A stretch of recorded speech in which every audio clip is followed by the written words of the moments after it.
Sterling. That's a penalty, is it? No, he's still going. Oh, how about that? How about that? Harry got into the penalty area. Here he is. And then Giroud. What a goal. Brilliantly worked. Fantastically finished. Well, here's Ramsey.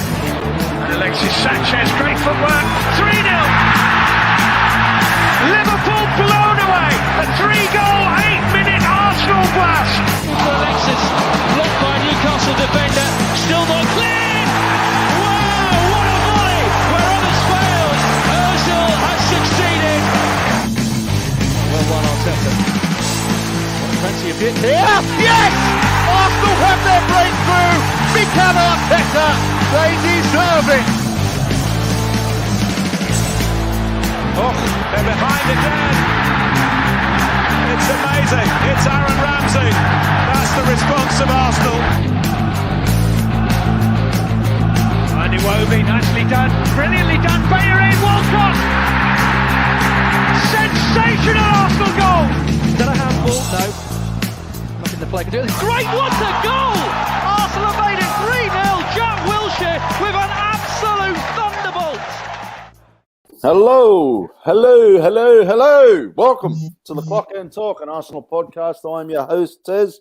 You can get us at AFC, fucking Arsenal, fucking pod something. Yeah, on Twitter. I hate that now. I'm changing it. Fuck that. I hate it. Every week I fuck it up. Well, not even every week now. It's fucking twice a month. You can get me at Gurner Tez and we'll send you that way. I haven't done a podcast for a while. I apologise to all you guys. Apologise to you patrons as well, because you guys have been messaging me asking where the fuck's a podcast. Just life has got in the way, boys. That's it. Time zones. Tony's over there in the UK, fuck arsing around, and Jack can't even join us. He's doing stuff. Addy, how are you, mate? I'm not even talking to Tony first. Fuck him. Oh, Tony, what? Come on. Out of respect, you have to do Tony first, man. But Tony, you know you're the man. Yeah, how are you, Tony? Fuck off. Don't want to speak to you. Yeah, there's Tony. Addy, how are you, brother? I'm doing well. I missed you guys a lot. It's been a while since I've been on, but it's been a while. But yeah, hope everyone has missed me as well, and all my my Arteta negativity. But you know what? Some good days at the moment, so we can do. No, do you know what? Obviously, spoiler alert. We're gonna obviously speak about like the last 3 games or whatever. Yeah. I'm so glad you're here when I'm gonna abuse Leno, because I don't want to be hearing none of your positive goalkeeper shit. It has been a while, boys, and look, once again, I do apologise to our listeners. We will try and get a bit of consistency. It's just the last 2 weeks has been a bit of mayhem for me, and yeah, time zones has completely fucked a few things up. Also, we are recording right now in a Champions League game, so I'm gonna full disclaimer here. I am watching that in the background, so it's just the way it is. It's You boys watching it? No, who's playing? No, so I'm Real Madrid. Sorry. Yeah, I was watching Man City and they went 2-0 up after about 4 seconds. So I turned over onto Real Madrid and then they scored just after. So both games were pretty dead. But I've got Real Madrid on, but I can't say I'm watching it. It's just on TV. Yeah. I'm watching. It's in the background. Has Addy changed his mind on Arteta? MAA Gunner's already going for it in the chat. The answer is no.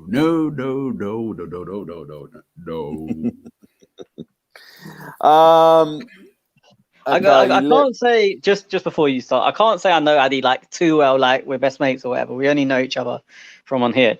But Addy is a stubborn guy. Unless Arteta wins the World Cup and the Euros and the Olympics in the same season, then he might say, I'll give him another year. Honestly, the only way, you know what, your characterization of myself was spot on.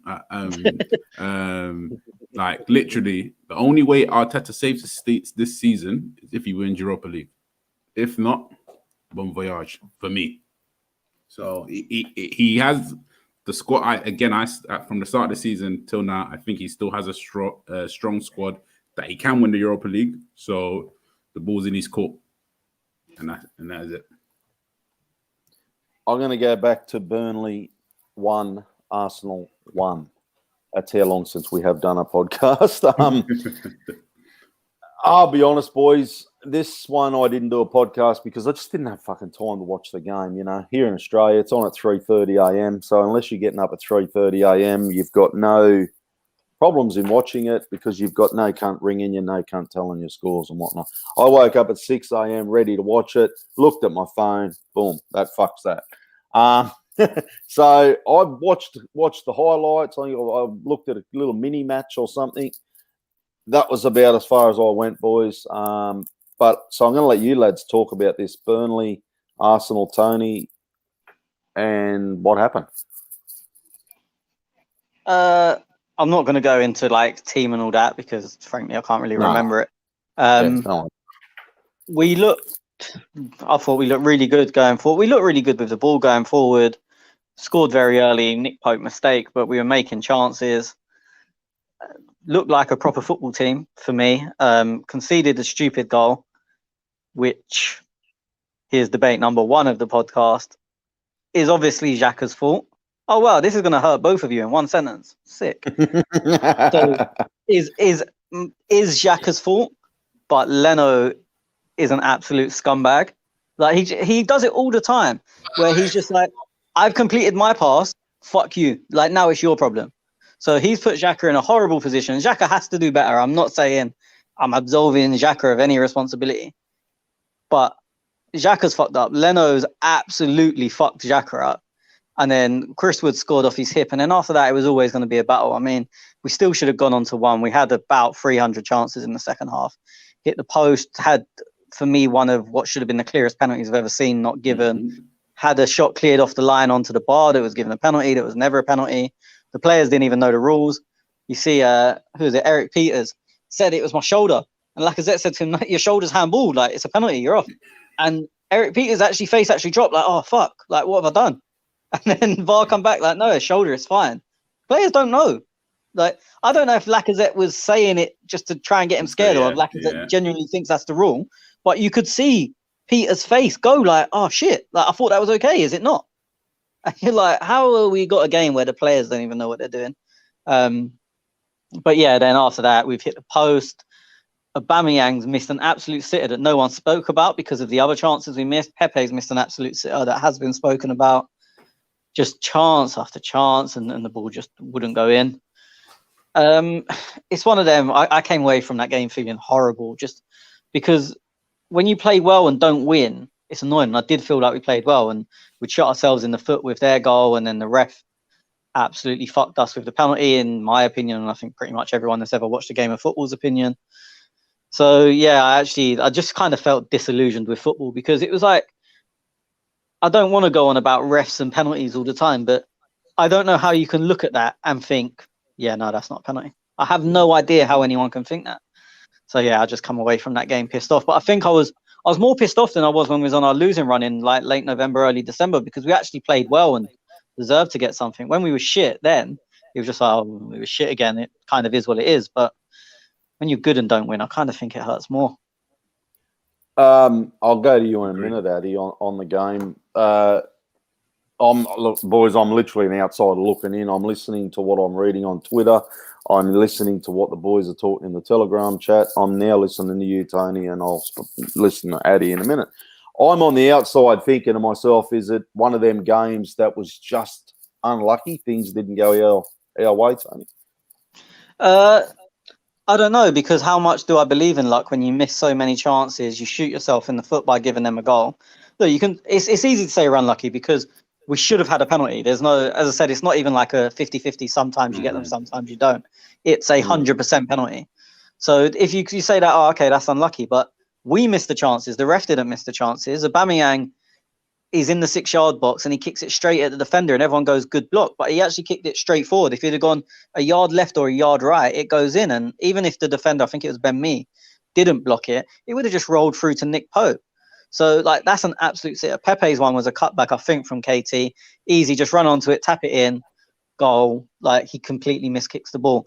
I thought he'd done well when he won the penalty that was overturned. It was a right foot volley going in, and Peters has done unbelievable. So it's one of them. Like you could easily, if you wanted to be that way, you could say, "Oh, we were unlucky because we should have had a penalty." But for me, we gave them a goal. They weren't in the game. It was weird. At 1-0, they were done. I think they would have settled for 1-0. We let them back in, and then they were quite competitive after that. They had a couple of chances themselves. But yeah, I don't like to say unlucky. I'd like to say we played well enough to win, but I don't think it's an unlucky when you create that many chances and can't or don't score. Okay, Addy, let me know your thoughts, bro. I think after again, I think we played pretty well. Like even looking at the Aubameyang chance, I would have had Pope to save that. But 100%. Then obviously it goes in. But then all the chances that you want, go and score. We didn't score. So even after that game, I looked at the conversion rate, and I would say for as a whole league, it has dropped from usual numbers. But Arsenal haven't fallen proportional to where we should be. Even as the whole league has dropped, we've fallen a little bit back. What the reasons for that are, I do not know. But our conversion rate is poor, and I'm trying to find it because I put it in the chat. But that was my only issue, is that we're not actually converting our chances, and we are now creating chances. We're now creating chances, and that's something that we all want. We all want to create chances and have good attempts on goal, like not your half attempts like, I wish this happened or that happened. We're actually creating good chances, and we should be putting most of our shots in the back of the net. But obviously I don't know what it is. Okay, yeah, thank you. I've picked it up. So as I said, prior to this season, Arsenal were primarily in the top 5 of chance conversions in the league, and our average typically was 18 to 20%. Last year was 23.8% conversion rate, which was really, really high, and we was top of the league, and we've been top of the league in conversion rates for the last 2 seasons. But this year, and as I said, every team has dropped, but this year we're actually have an 8.4% conversion rate, and that's basically goals divided by how many shots you have. Not looking at XG or anything like that. And in the table of conversion rates this year, we're 10th. So again, much lower than where we usually are. As I said, we're typically top 3. We've gone into 5th at times, but yeah, that's something I thought we need to work on. But then again, like we played good. Tony again said we created chances. Leno, we'll talk on Leno. Leno's definitely a mistake from Leno, because even if I'm playing the ball to Xhaka in that position, you still have to be an option. So then you have to now go and say, okay, Xhaka, you're under pressure. Yeah, bounce it back to me. But then I don't know if Leno's doing that, if Leno's screaming at him. Obviously, again, Xhaka has to be aware of his surroundings, but then Leno needs to again direct the play, especially when your back is towards the play and you can't see what's behind you. So again, definitely, I think Leno has some faults in there. I think Leno did 2 big saves in the second half as well. There was one class one from they had a counter attack. Yes, yeah. Don't think they had another chance, but I think the other one, I think it was Eric Peters on the volley. Was it Eric Peters on the volley? And he tipped it over the bar, or did that go straight over? It went straight over, I think, because I remember Arteta said after the game, people are moaning about us playing short, but they had 2 chances in the game. One we played short and they scored. One we played long and Leno basically made a worldie. Okay, yeah, okay, so he did that save. I think that was before. That was just after the Pepe chance he should have scored, but then after all the big chances. But yeah, that's just, I think we still need to work on that conversion, putting the ball in the back of the net. I don't know why we've dropped off so far. That's the only thing. But I think we dominated the match and we played in a way that we actually want to play, creating chances. Burnley, look, they're no mugs. They just beat Everton. And then you look at the table and you think, well, they are a bit of mugs. You talk about Arteta and you know, you're still on that. You know, he's just not good enough for Arsenal. And I understand. You look at the ladder, you see us in 10th position, and you see these games against Burnley, and you're probably thinking we should have won that game. But are you a little bit like, and I asked Tony the question, are you a little bit thinking, well, could have gone 50-50? Should we have dominated this game? Should these chances that Tony talks about, they should have been in the back of the net and we should have won and moved on? Yeah, we should have won because the chances that we generated in the match, especially when Pepe came on, we should have won. Like that chance. I think that Aubameyang chance. I don't know what to say about that one, but that Pepe chance where he definitely should have slotted it. Like he scored 2 goals last year against Man United and Newcastle. Same move, and it was literally just get your connection correct and put it in the bottom corner because the keeper isn't going to save it. So we should have scored it. The volley, he did everything correct with the volley. Like you're not going to put it straight at the keeper because it would have blocked it unless you're just trying to be really smart and put it underneath him. But again, that would have been a harder shot. He did the exact right thing to put it back across the goal. Unfortunately, they had recovering defenders there, but I think we had enough chances in the game to actually win it. And then not again, you had the clear penalty. And, in the chat, Tony and I had discussions that these guys are just the refs in England and the whole VAR team are just incompetent, like totally incompetent. And you don't want to leave it to that. And that's the problem. You don't want to keep saying, but unfortunately, Arsenal keep having to go back to the refs because they are actually that incompetent and they are affecting the results for the team.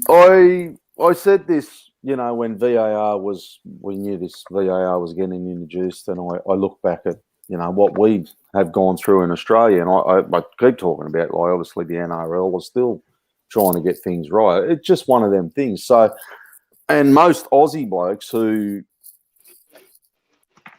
follow the NRL, they would know that it's just a fucking dead-end argument. Like, we are so sick of talking about VAR and referee bad decisions and things like that. And I don't want to harp on about this, boys, but I've never seen the Premier League or any, let's say, you know, you could talk other leagues where refereeing has been so fucking poor. I don't know what's going on. Like, results have been determined by the referee at the moment, and it's the incorrect and the inconsistency of refereeing. Like, I've never seen it like it. I've never seen it, and I don't know what the fuck's going on over there, but some cunt needs to fucking sort that shit out because that shit's a bit fucked up for my liking. Absolutely fucked up. And we're not talking about the games now. We're not going, like, I know you boys are now just saying, look, you know, we had plenty of shots on target. Not one of you has actually really said, look, the referee was to blame for a draw, which is, I like that. So that's good for me. I mean, it probably is true. I was going to say, it would be very easy to say that. And do you know, it's weird. I think if we'd have played worse and it was a tight 1-1 and that penalty was the only thing that, like, we didn't have all the chances, then I would probably be blaming the ref. But because we did create so many chances and the players missed the chances, you kind of are drawn towards other things. It's weird that because we played a bit better, the refs kind of got away with it. Look, and we go out to all around the world of Arsenal fans. And so over here in Australia, look, the NRL, rugby league kind of leads the back pages of sport. But is it been discussed over there on what we can do, Tony, or what the fuck's going on? For me, the problem here is pure arrogance. That they've decided they're going to do it this way, and they will not let anything stop them. They can see it's wrong. They must be able to see it's wrong. Look, the press are questioning it all. To be honest, it's at the point where it's boring because after every game, something comes up. Like it seems like every single game now. I mean, look, we're going to get onto our game later against Tottenham, where there was at least one major incident that's caused huge disagreement. Like I watched the Liverpool game yesterday. Wolves should have had a penalty after about 10 seconds, and they're bringing out, oh, but was it too early? Well, that doesn't fucking matter. Like, but yeah, every game now, and it's just the press can keep talking about it, and the fans can keep talking about it, but there's just a level of arrogance. I mean, me and Addy spoke about this the other day, and I think it's a pretty easy fix. I think it's a very easy fix. Do I think they're going to do it? Absolutely not. Look, offside is a difficult fix, and I think me, Addy, and Liam, and a few others are in a chat, and I think we all had different ideas about how to go forward. So, look, I'm not saying that's an easy fix. The offside rule is the offside rule, and there's always going to be, I'm going to say do it A way, someone else is going to say do B, and someone else is going to say C, and look, it's difficult to understand that. But the way VAR is used is, I think we were pretty much all in agreement, and it was a 10-second conversation where we've all gone, they should do this, and everyone was like, yep, seems fair, seems right, yep, that causes no harm to anyone, and it would make everything better. I'm not saying it would make it perfect, but it would make it better. But it's just the pure arrogance. I mean, and then FIFA don't help because then they try and change the rules to fit around it. And to be honest, for me, they're just moving the line, especially with offside. I mean, I know they're trialing Wenger's idea of basically the offside line is the other side. So if any part of you is onside, you're onside, rather than before it's any part of you is offside, you're offside. But for me, that just moves the line. It doesn't make a difference. You're just going to get is the toenail in line rather than is the toenail in front. So that doesn't help. But for me, yeah, it's just a pure arrogance. It's so annoying because who am I? I sit here on a podcast talking shit. But I just want to, I wish I could just get in front of whoever the decision makers are and just be like, just do this, and either hear why they won't do it or why it's wrong or why it's bad, or them just fucking do it. Like, but you know what? It's when like people just want to save face, like, and they just don't want to look like they're wrong. That for me, that's the English FA, and I think it was you, Tony, that told me that they asked clubs how they could improve VAR. The survey went out this week. Yeah, so I'm reading that. I'm thinking like you're going to get complaints from clubs, but then you should be asking, because it's the fans that are watching the game as well. So you have to get a fan's input into this, and how they're just going to be. It's like they're just so oblivious to all the uproar that they're causing, and like if they're just going to be like so arrogant and nonchalant and like, you know what, we're just still going to do it our way, then there's no point, and it just doesn't, for me, it just doesn't make sense.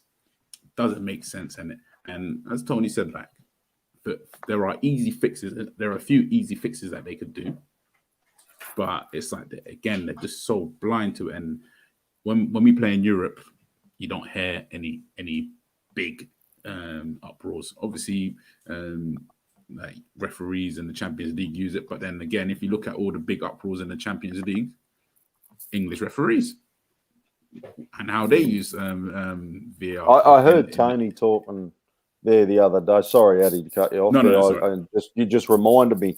Tony, was it you boys were discussing about importing referees, like get the good referees from? So, and I was like, oh yeah, but like, fuck me, is that where we're going?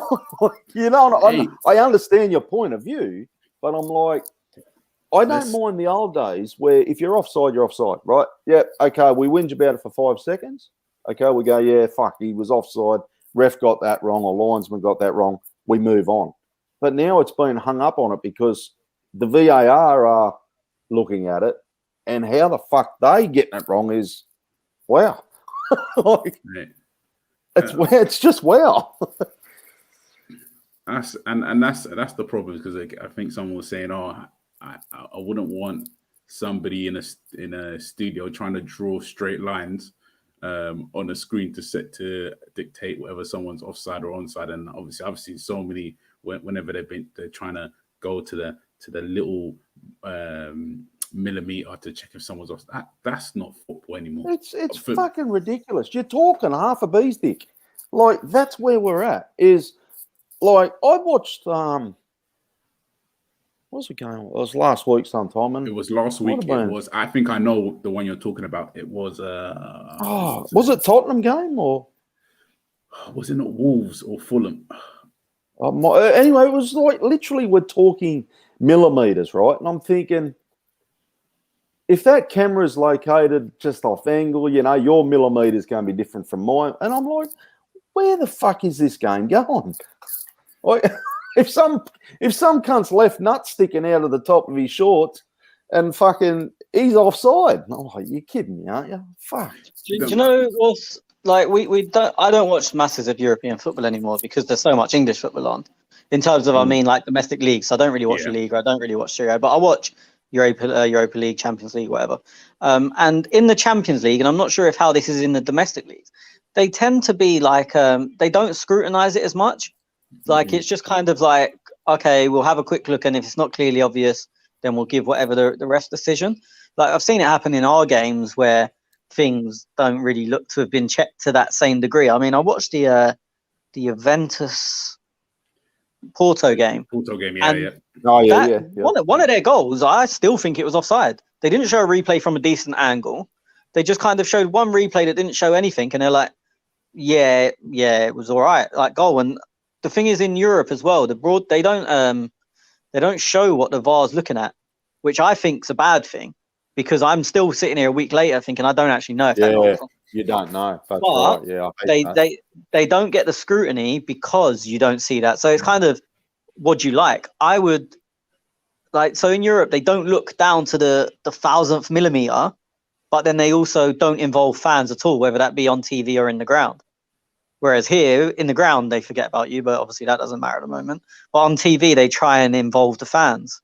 So it's like a 50-50, but it's why you never see like the lines drawn in Europe and someone offside by a pube or a toenail, because they don't scrutinize to that degree. And whether that's a good or a bad thing that's going to be personal opinion. And for me, my just finally on this, especially with the offside now, if the camera position was straight, so you had a camera at every angle, so you can actually look straight across the pitch, then I could understand these guys making their decisions. But you're going to have Newcastle match. Your camera's going to be high in the sky, and then they're going to try and draw a line from a 45-degree angle from someone being offside. And then in the Arsenal match, you've got a different camera angle, and that's the issue with it. Like I'm hearing you, Addy, and I think the only way you're going to fix that, and this is stupid, right? But you have a drone up top. Yeah. A drone looking down at the field, right? Yeah. You have the same field size in every game, and you have a grid or something that, and I don't know how you do it, but it's got to be a drone wouldn't work. That's what I'm getting at. No, but they have spider cam. I don't know how it's going to work. They have the spider cam at the. Did I not have it at the Emirates? The spider cam, yeah, something like that. Yeah, but it doesn't work because it's got to be collaborated, which is the issue they have. I don't want to get too technical, but the issue they have is it's the timing of the ball being kicked. In my mind, the true cam. So you would have seen it. It was at the Emirates the other day. We were one that only three teams have got it, and it's got 360 view and it can spin round. So I've seen Lamella's goal from literally every one of the 360 degrees, which I don't mind so much now, but at the time really pissed me off. But that for me is perfect. But apparently, so I know a few people that work at Sky, and they said it takes 7 minutes to render the picture. That technology was actually invented at the uni that Schwinn went to, and he tells me that is absolute bollocks, and the pictures are rendered instantly. But Sky tell me otherwise. So. I'm not trying to choose a side, but because that true cam would work perfectly. But I know when we got it, we were the second side in Europe after Real Madrid. Now I think there's maybe 4 or 5 Premier League grounds got it. But for me, that's perfect. So you can adjust it on the go and see everything around. Yeah, it's literally like 300. Yeah. They move it around. Like you can move it around as. So I don't know, Addy, do you know what I'm talking about? Yeah, I know the one you're talking about. Yeah. So they can spin round, so they can see, where was the defender? Was he at the right angle? Yeah, was he at the right angle? Blah blah. But yeah, obviously not every team's got it, so they can't use it. As I said, I think now about 4 or 5 have. Evening, Russ. He's just joined us. How are you, buddy? Yeah, it's it's to a point though, Tony, where they've only got they've just got to continue like to revolutionise the. Yeah, look, I'll be honest. technology. I'm not mad with the offside law because I think it's impossible. So when I moan about VAR, It's everything else. Yeah, it's everything else on a large scale because, as I said, I have no solution for offside. It's just it's an impossible law, to be honest. It's because there's so many things you have to do. It's amazing, and I used to hammer linesmen as much as everyone else. It's amazing they get so much right. Like even if they only get 90% right, like it's amazing that they can do that because there's so much that they have to look into. But yeah, for me, as I said, offside, whatever you choose is going to be wrong. You just have to choose what wrong suits you. So for me, I don't have any real problem with what's happening. Look, I do have a problem with what's happening at the moment, but I don't really like to moan about it too much because, as I said, any solution anyone has major faults. Okay. Is that it for the Burnley game, boys? Yeah. We'll move on because we're going to talk a few other. What else we got? We had a Europa League game against Olympiacos. We won that game 3-1, but I was a little bit for a little while, and then obviously we brought it home, and it was like, brilliant. What was your take out of that game? I'll go to you this time first, Addy. First half, again, I don't think for me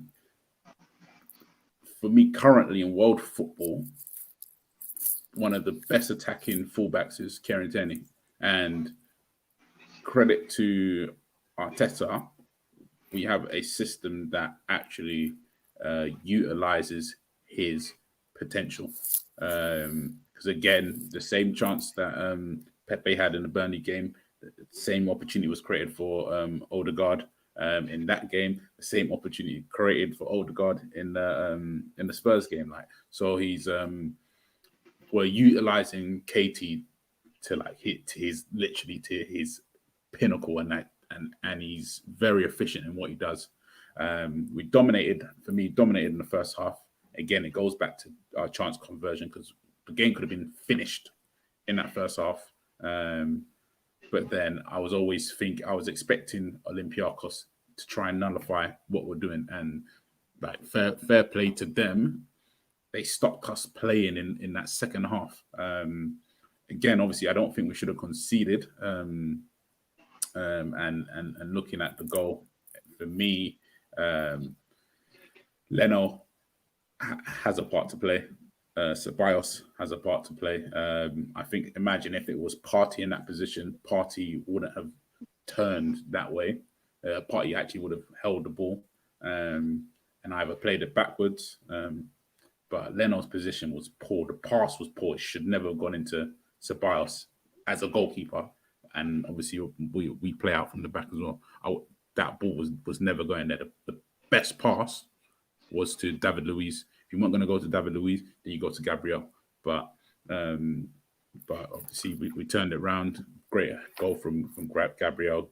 To a great header. I think I saw the picture of where he actually started his run from, and it was, to be fair, the header was amazing. Obviously, El Neni came on and had a little Barcelona cameo again.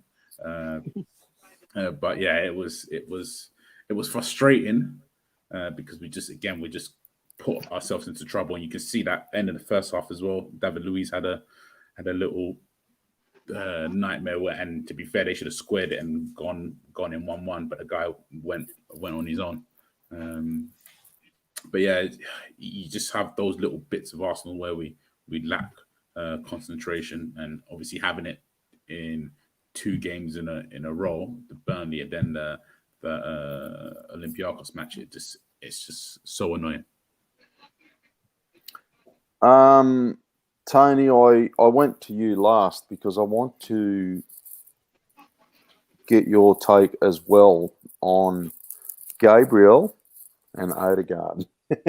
You were in the Telegram chat during this game, I remember, and I think you made a comment on you're not a big fan of Odegaard or something along them lines. I can't remember exactly what it was, but I'm sure you can correct it. But yeah, so you've seen something in this game that you didn't like about Odegaard. It wasn't so much in this game. I think I've said pretty much since we've got him and I've seen him play for us that he looks very good. As in, he's one of them players, I don't know who to compare him to. Danny does it a lot as well, where you look at them and you think, fuck me, what a player. But then you look at the sort of the end of the game and you think, what did he actually do? And 9 times out of 10, the answer's not much. But that's what I usually find Odegaard's like. In this game, in the first 40 minutes or whatever it was, he just fully pissed me off. He gave the ball away literally every time he had it, or if he did complete a pass, he made the wrong decision. Literally, I think the first half hour was horrendous, or I can't remember where. And then he scored, great goal, and then after that he fixed up. But I do just, yeah, it was poor goalkeeping. I mean, the ball moved a lot. But the ball moved. I'm surprised you mentioned that. The ball did move a lot, but yeah, you can't get beaten from there. But Odegaard hit it fucking hard, and the ball moved. So fair play to him for having a go. But I'm not. I see people, especially on Twitter, going crazy about Odegaard. We have to sign him; it's essential. They're trying to give him MOM, like man of match, every time he plays, and I'm like, I see someone who's nice. Like, I mean, look, I'm a lefty myself, and we always look better. And I think most people, I don't know why, left-footed players just look better. But yeah, I just think, does he really do too much? And it's hard to say that now when he scored 2 in 2. But the first half hour, I honestly thought he was horrendous. Like, I think he gave him a chance. Yeah, I know. I was just thinking that you look like shit now, don't you? Because like he had a good game against Tottenham and 2 from 2 and 2 games. Tottenham was his best game for us. Forget the goal. Tottenham was his best game for us. But the Olympiad, the first half hour was a joke. Like, he gave the ball away, I think, twice, playing square across midfield, and then they were like attacking our centre backs.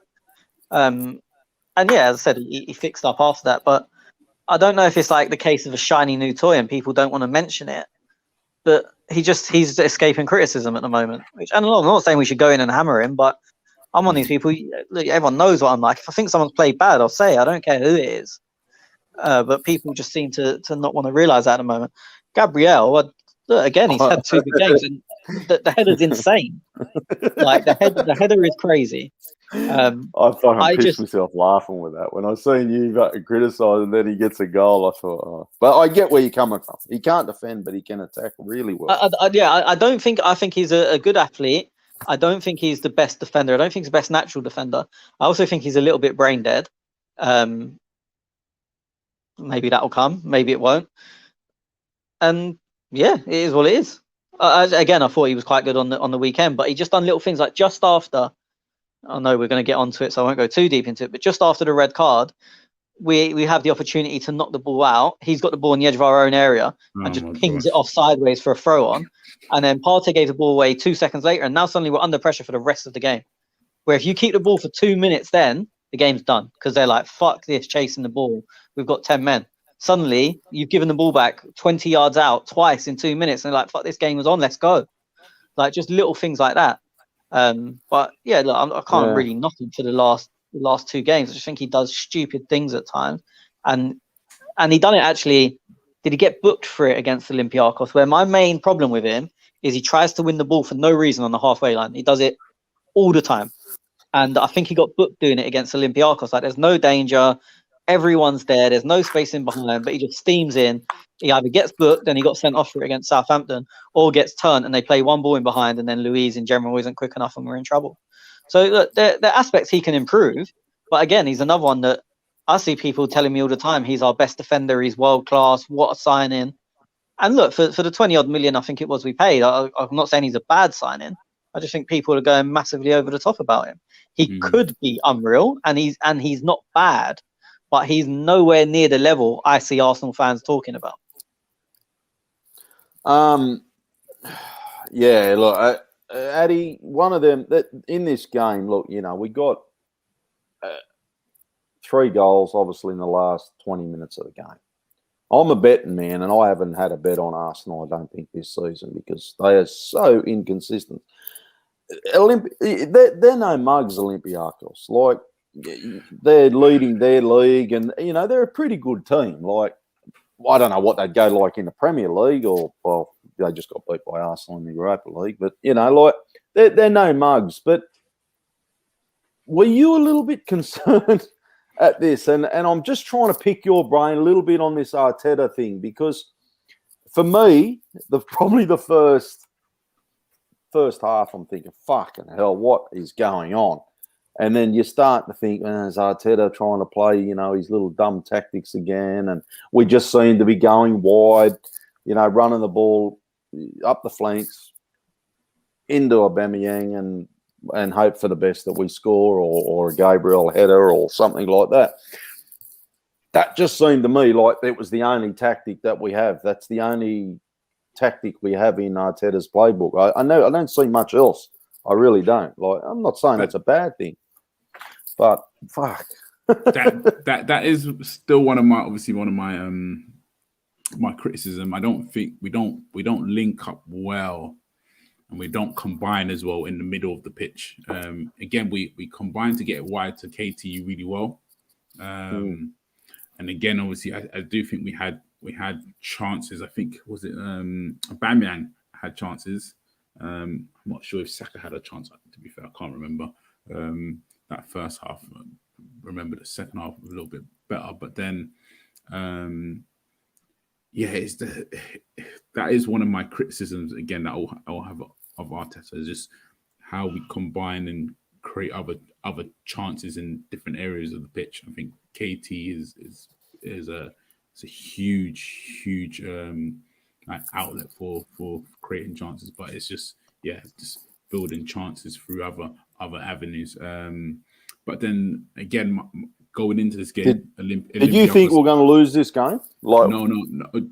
This, for me, it should have been total domination, kill the game in the first half, solely because Olympiacos, as you said, great team, everything, but they had none of their centre backs. Socrates obviously signed for them in January, just coming into the team. They played with a makeshift. I think it was Jan Envia, who we were after 15 years ago, playing as his centre back partner. We should have taken a lot more advantage of their situation at the moment. And being 1-0 up going into the break, some may say, oh yeah, cool, 1-0, that's good. But they got a bloke named Kenny. Kenny Lala.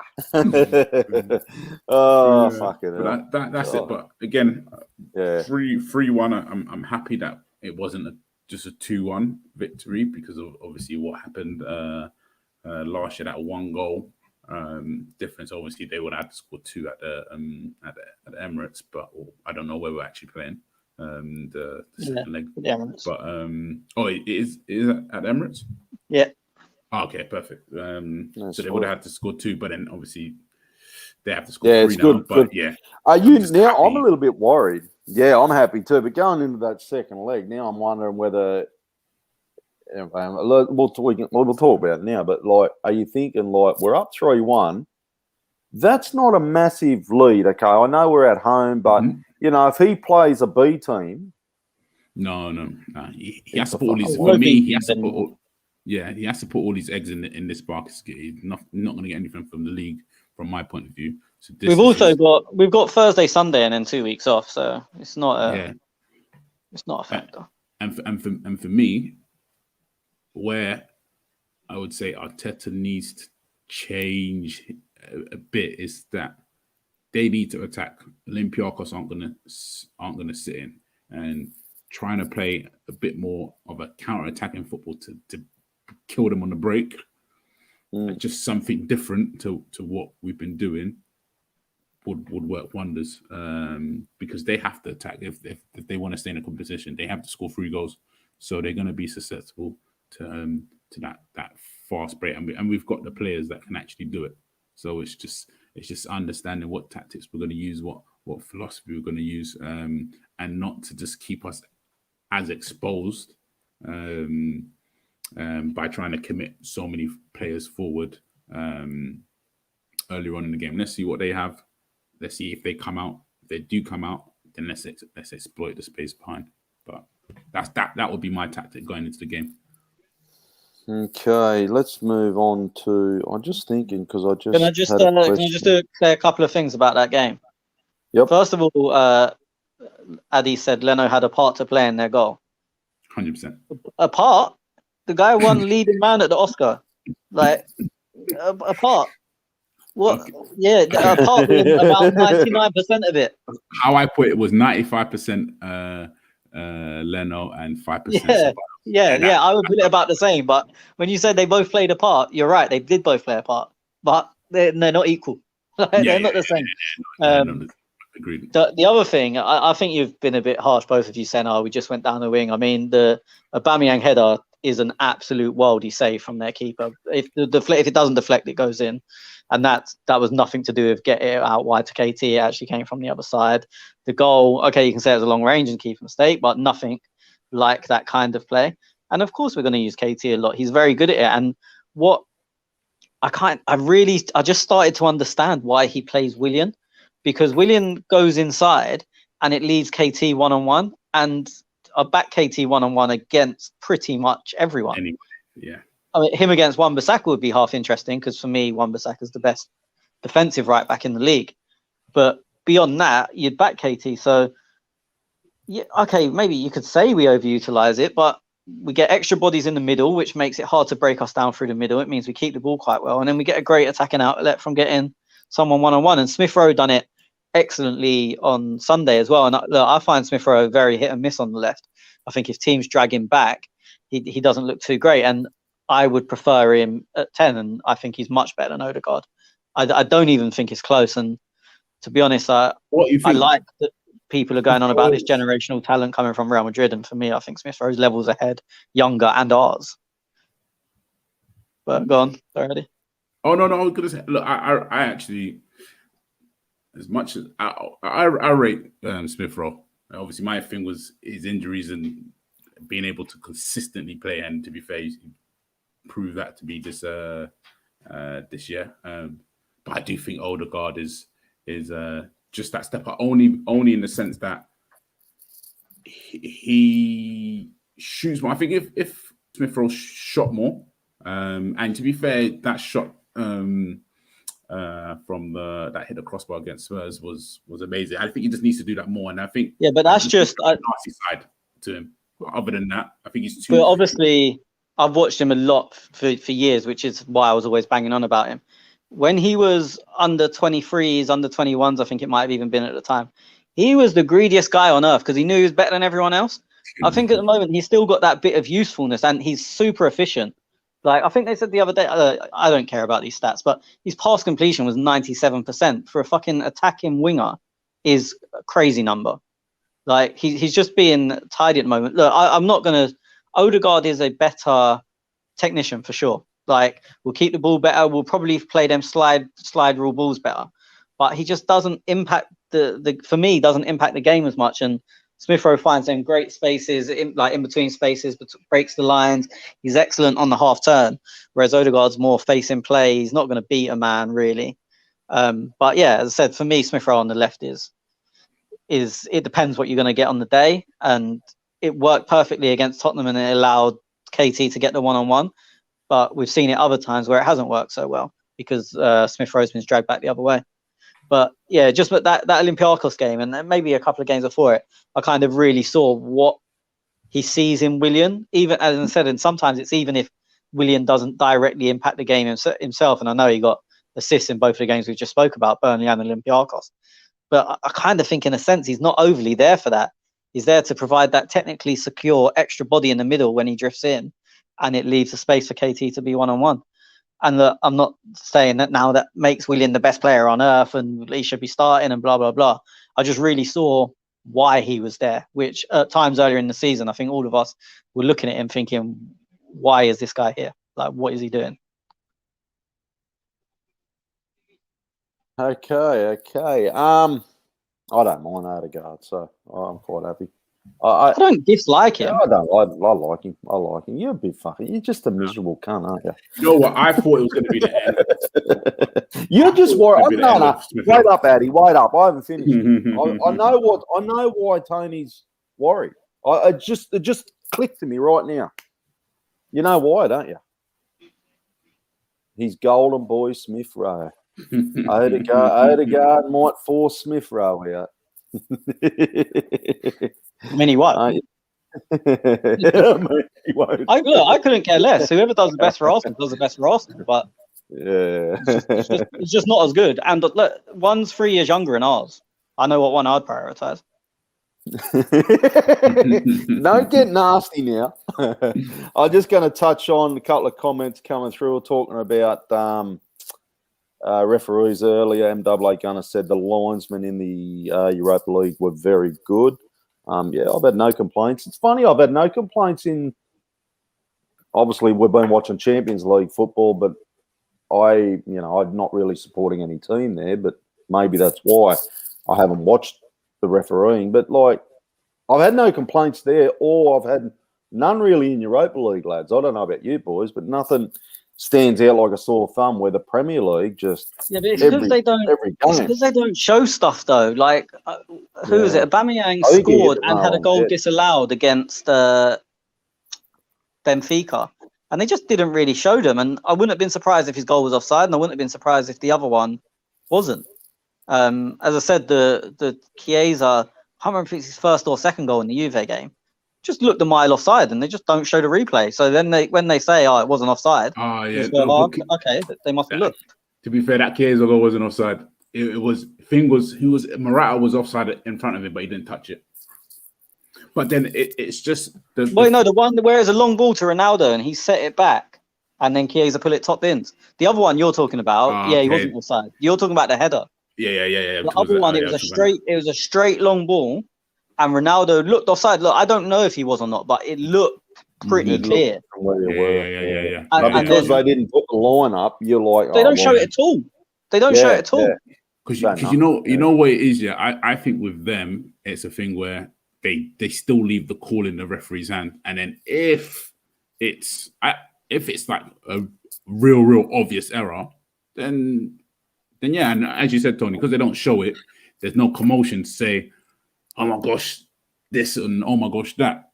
But I think they actually leave the call in the referee's hand. What you gave it as it's also, but the problem is that UEFA control the TV feeds. So everyone you see watching it is all off the same feed, so they can say no replay.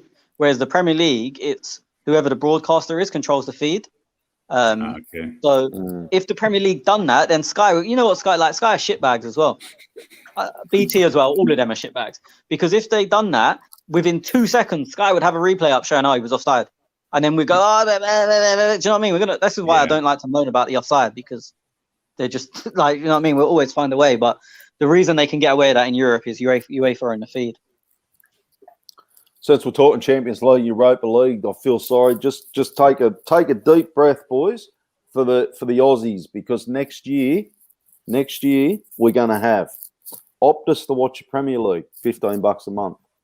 KO Sports, which will have BN Sports and as well, so you can watch La Liga, Serie A, and the A League. Champions League and Europa League, FA Cups on ESPN. Add another one for Europa League and Champions League, another $15. So we'll be spending 25, 15, and 15 to watch football. What a fucking still cheaper than here. Yeah, really? Yeah. Wow. So we've got to have 3 services to watch all them comps, but you boys, and we're still cheaper. That will be still cheaper. Yeah, I mean, we have to for Premier League, Champions League in Europe, we have to have 2. And then for like foreign games, then there's another one. But ours are more expensive as well, so yeah. Oh, okay. So I shouldn't be whinging too much. No. There you go. No, I'm filthy.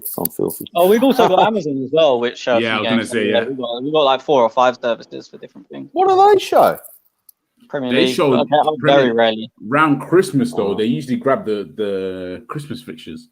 No, so their deal is 2 full game weeks, and they usually choose Boxing Day and New Year's Day. Okay. But this year, because obviously they had to allocate the games, because they're showing every game, they had to allocate them not evenly, but pro rata. That's the word I'm looking for. So Amazon got extra games that they wouldn't usually have, because they pay for whatever 10% of the season. So then when they're dishing out the extra games, they had to give them an extra 10%. How much does all that cost you boys a month?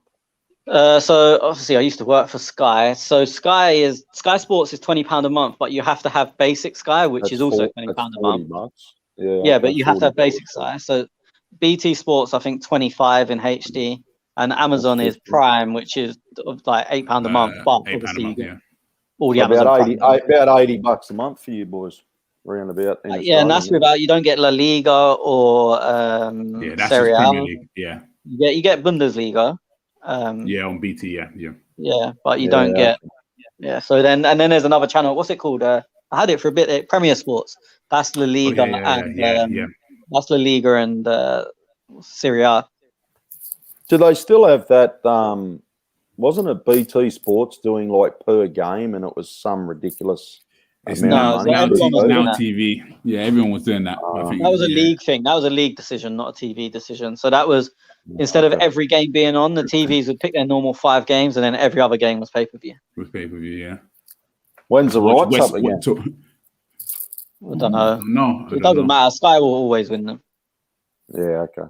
The only way Sky won't win them is if the Zone come in, but I don't think the league. Oh, what a goal! Alan just scored. I think the league wants a traditional platform, so the Zone's obviously all online, which I'm not a fan of, even though I pay for it for boxing. And I think the league is more traditional, and they want like standard TV. So unless the league changes their method, Sky will win it for forever and a day. It was a fucking cracker. I think it's even a thing where they'll even give Sky if someone tries to outbid them, they'll say, "Oh, obviously, we want you to come in. Like, if you want to bid for it, bid also." I think that's what they did with the Champions League, but then Sky turned it down. Yeah, a lot of the time they get first last, which means they get to make the first offer and the last offer. But BT went stupid with the Champions League. Say Sky were paying 200 million, just for example. BT said, "Okay, we'll pay 1.1 billion," and then then Sky could have beat that, but they were like, "What? We're going to pay 6 times what we were paying last week?" And they were at never. Yeah. Mm-hmm. It's got we've got some new mob that have come in. They're owned in bloody Sydney company, and like, I'll be honest, they paid $6 million, I think it was reported, for the rights for the Champions League and Europa League. You would have to have 150,000 subscribers, though. I don't even know how they make their money back. Yeah, but this is what. See, Tez, this is where it gets stupid, because you're saying, "Oh, we've got this extra service and they're paying." What did you just say? 6 million for the Europa League Champions? 6 million. Yeah, BT paid 1.1 billion for 3 years. Wow. Yeah, but they'd probably get their money back, wouldn't they? Yeah, I know, but I'm saying but they've obviously got to charge us more. That's why when you're moaning about your fee, you've got their company's got to recoup whatever. We've got to recoup 100, 200 times that. Yeah, true. Yeah, I don't know. It's fucking crazy. The money in it, but anyway. Okay, boys, we're going to get on to Arsenal v Tottenham. I'm going to start with the lineup first. Tony, your thoughts on that? Yeah, nothing I could complain about. Surprised Cedric came back in. Prefer it, as everyone who's listened to the show way before we signed him knows I'd prefer it, but surprised he came in. Apart from that, nothing really. I was a bit 50-50 with Smith Rowe being on the left, mainly because it's funny, me and one of my mates were messaging each other, and we both said the same thing. This whole game was going to depend on Gareth Bale cheating. And if he didn't cheat, Addy, you know what I mean by cheating. Yeah. So it would all depend on if he cheated his defensive duties and actually bothered to track anyone. If he would have, having Smith Rowe on that side would have been a fucking horrible choice. But he tends to cheat, Gareth Bale. Everyone knows that. Yeah. And literally, as soon as the teams come out, I had loads of people moaning, especially with Aubameyang being out, and that was obviously the one major thing. And I'm just going to, before we go too deep into that, I think it was the right decision. I said it before the result, and the result makes it definitely the right decision. But even if we'd have lost, I think it would have been the right decision. But that was the only difficulty. But this whole game, depended on whether Gareth Bale was going to cheat or not. And thankfully for us, Gareth Bale does what Gareth Bale does and cheated as much as he possibly could for the whole game. And they're too stupid to realise, and they're blaming Matt Doherty for it, which is good news for everyone else. My only, I'll go to you in a minute, Addy. My only one, I'll be honest, was I was not sure whether Aubameyang was going to play or Lacazette. I know Lacazette has 1 or 2 games a year, very fucking great, and that is against Tottenham for some reason. So I was thinking, well, maybe Lacazette plays. Aubameyang did play against Olympiacos, and so I'm thinking, but I still had a bet on Aubameyang to play, but he didn't start. And it was mainly because he has scored, 4 goals in 3 games or something like that. Well, he was meant to start. There's no... Yeah, I think he was. He was in the starting lineup. Yeah. And I'll go to Addy's thoughts before we talk about that, because I want to just get your take on Aubameyang. What, my take on Aubameyang now? No, your thoughts on the starting lineup. You had nothing else worried? That was all good. For me, great to see Cedric. I've been calling for Cedric for a while. I think even last year I was saying Cedric should come in. So I'm happy that he came in, and to be fair, he's a good player. I think just from his injury. But other than that, it was pretty much the same. Especially, obviously Smith Rowe on the left, but I'm comfortable he can actually play in that role. So and they interchange as well. So like Smith Rowe can come in as well. So again, I was comfortable with that. Obviously, again, the Aubameyang thing. I admit I disagree with Tony a bit there, but yeah. We once again, this was 3:30 a.m. kickoff for us in Australia. I watched it when I woke up, so I never got the. As you mentioned, Tony, he was meant to start, but he didn't start. Aubameyang. I never got all of that type of rumors and stuff. We missed that because we weren't on Twitter, or I wasn't on Twitter, because I want to watch the game when I woke up. So on this game, I left the phone there and went, I'm not fucking touching it. I watched the game, got the thoughts on the game, and then went boom. So yeah, I wasn't even aware he was on the starting sheet. So yeah, fill me in. Well, obviously I only know he was meant to start because Arteta said he was meant to start. But he was. So at first it came out he'd been dropped for disciplinary issues, and then it later broke that it was because he was late meeting up with the team on the day, and it's not the first time he's done it. I can't remember what game it was earlier in the season. He missed a COVID test, and it was well reported at the time. It was a Europa League game. I can't remember. He missed as well. No, that was after this game. Okay. But yeah, look, for me, Arteta's shown himself to be a strong disciplinarian, if that's how you say it, and what you can't let certain people get away with things. And look, people always, especially the people that didn't like Ozil, their excuse was, well, Wenger let him get away with it, so now he thinks he can always get away with it. Whether that's true or not, no one will ever know. But for me, Arteta's shown it before. He's dropped players before. He's left players out of squads before for stuff like this. So for me, it was the absolute right thing to do, because now everyone knows where they stand. You break the rules, and look, there'll be a procedure in that. Aubameyang's got history for it. He's done it once or twice, and it's been like first warning, second warning, whatever. Now you've done it. I don't care if you're our captain. I don't care that it's a huge game for us. You've broke the rules. This is the punishment. Simple. It's not one rule for you and one rule for someone else. So for me, I make him exactly. For me, if he doesn't do it, he loses the dressing room there and then, because the guy who got back, who missed the game a couple of weeks ago for it, whoever that was, will go, hang on a minute, what? So the rules only matter if you're like a good player or you're an important player, or if you're the captain, he's getting special treatment. So, and look, to be honest, I think it helped in that it's a game where it maybe doesn't suit him too much anyway. And look, he always scores against Tottenham, especially at home. But the game, does it suit him too much with them defending deep? Who knows? But for me, it was exactly the right decision, and it would have been hard to justify it if we lost. But I still make him right. Now we've won. I think it's clearly the right decision, but obviously people are going to disagree with that, and that's fine. So if we lost, you're still happy with it? I know it's very hard. Yeah, look, my only thing is he shouldn't have been in the squad, but when, especially with the way COVID is, he's not turned up to the team meeting just before they're driving to the ground. So the only people that go to the team meeting are the squad now because of COVID. So it would have been very difficult to get someone to replace him. And if you're moaning, you can't moan at him for being 1 minute late and then bring someone in who's going to take an hour to get there, isn't prepared, like doesn't have his fucking kit and all that shit. You know what I mean? Nothing's prepared for him. And so it's just logistically horrible. I mean, Aubameyang was never going to come on. We could have been chasing the goal in the last minute. Aubameyang would not have been put on that pitch. And I think he knew that. But when people going, oh, you can't half discipline him. I mean, the only other option was to name one less sub, and why? That I just think that makes more of an issue of it, because you're going, oh, you'd rather have a man less.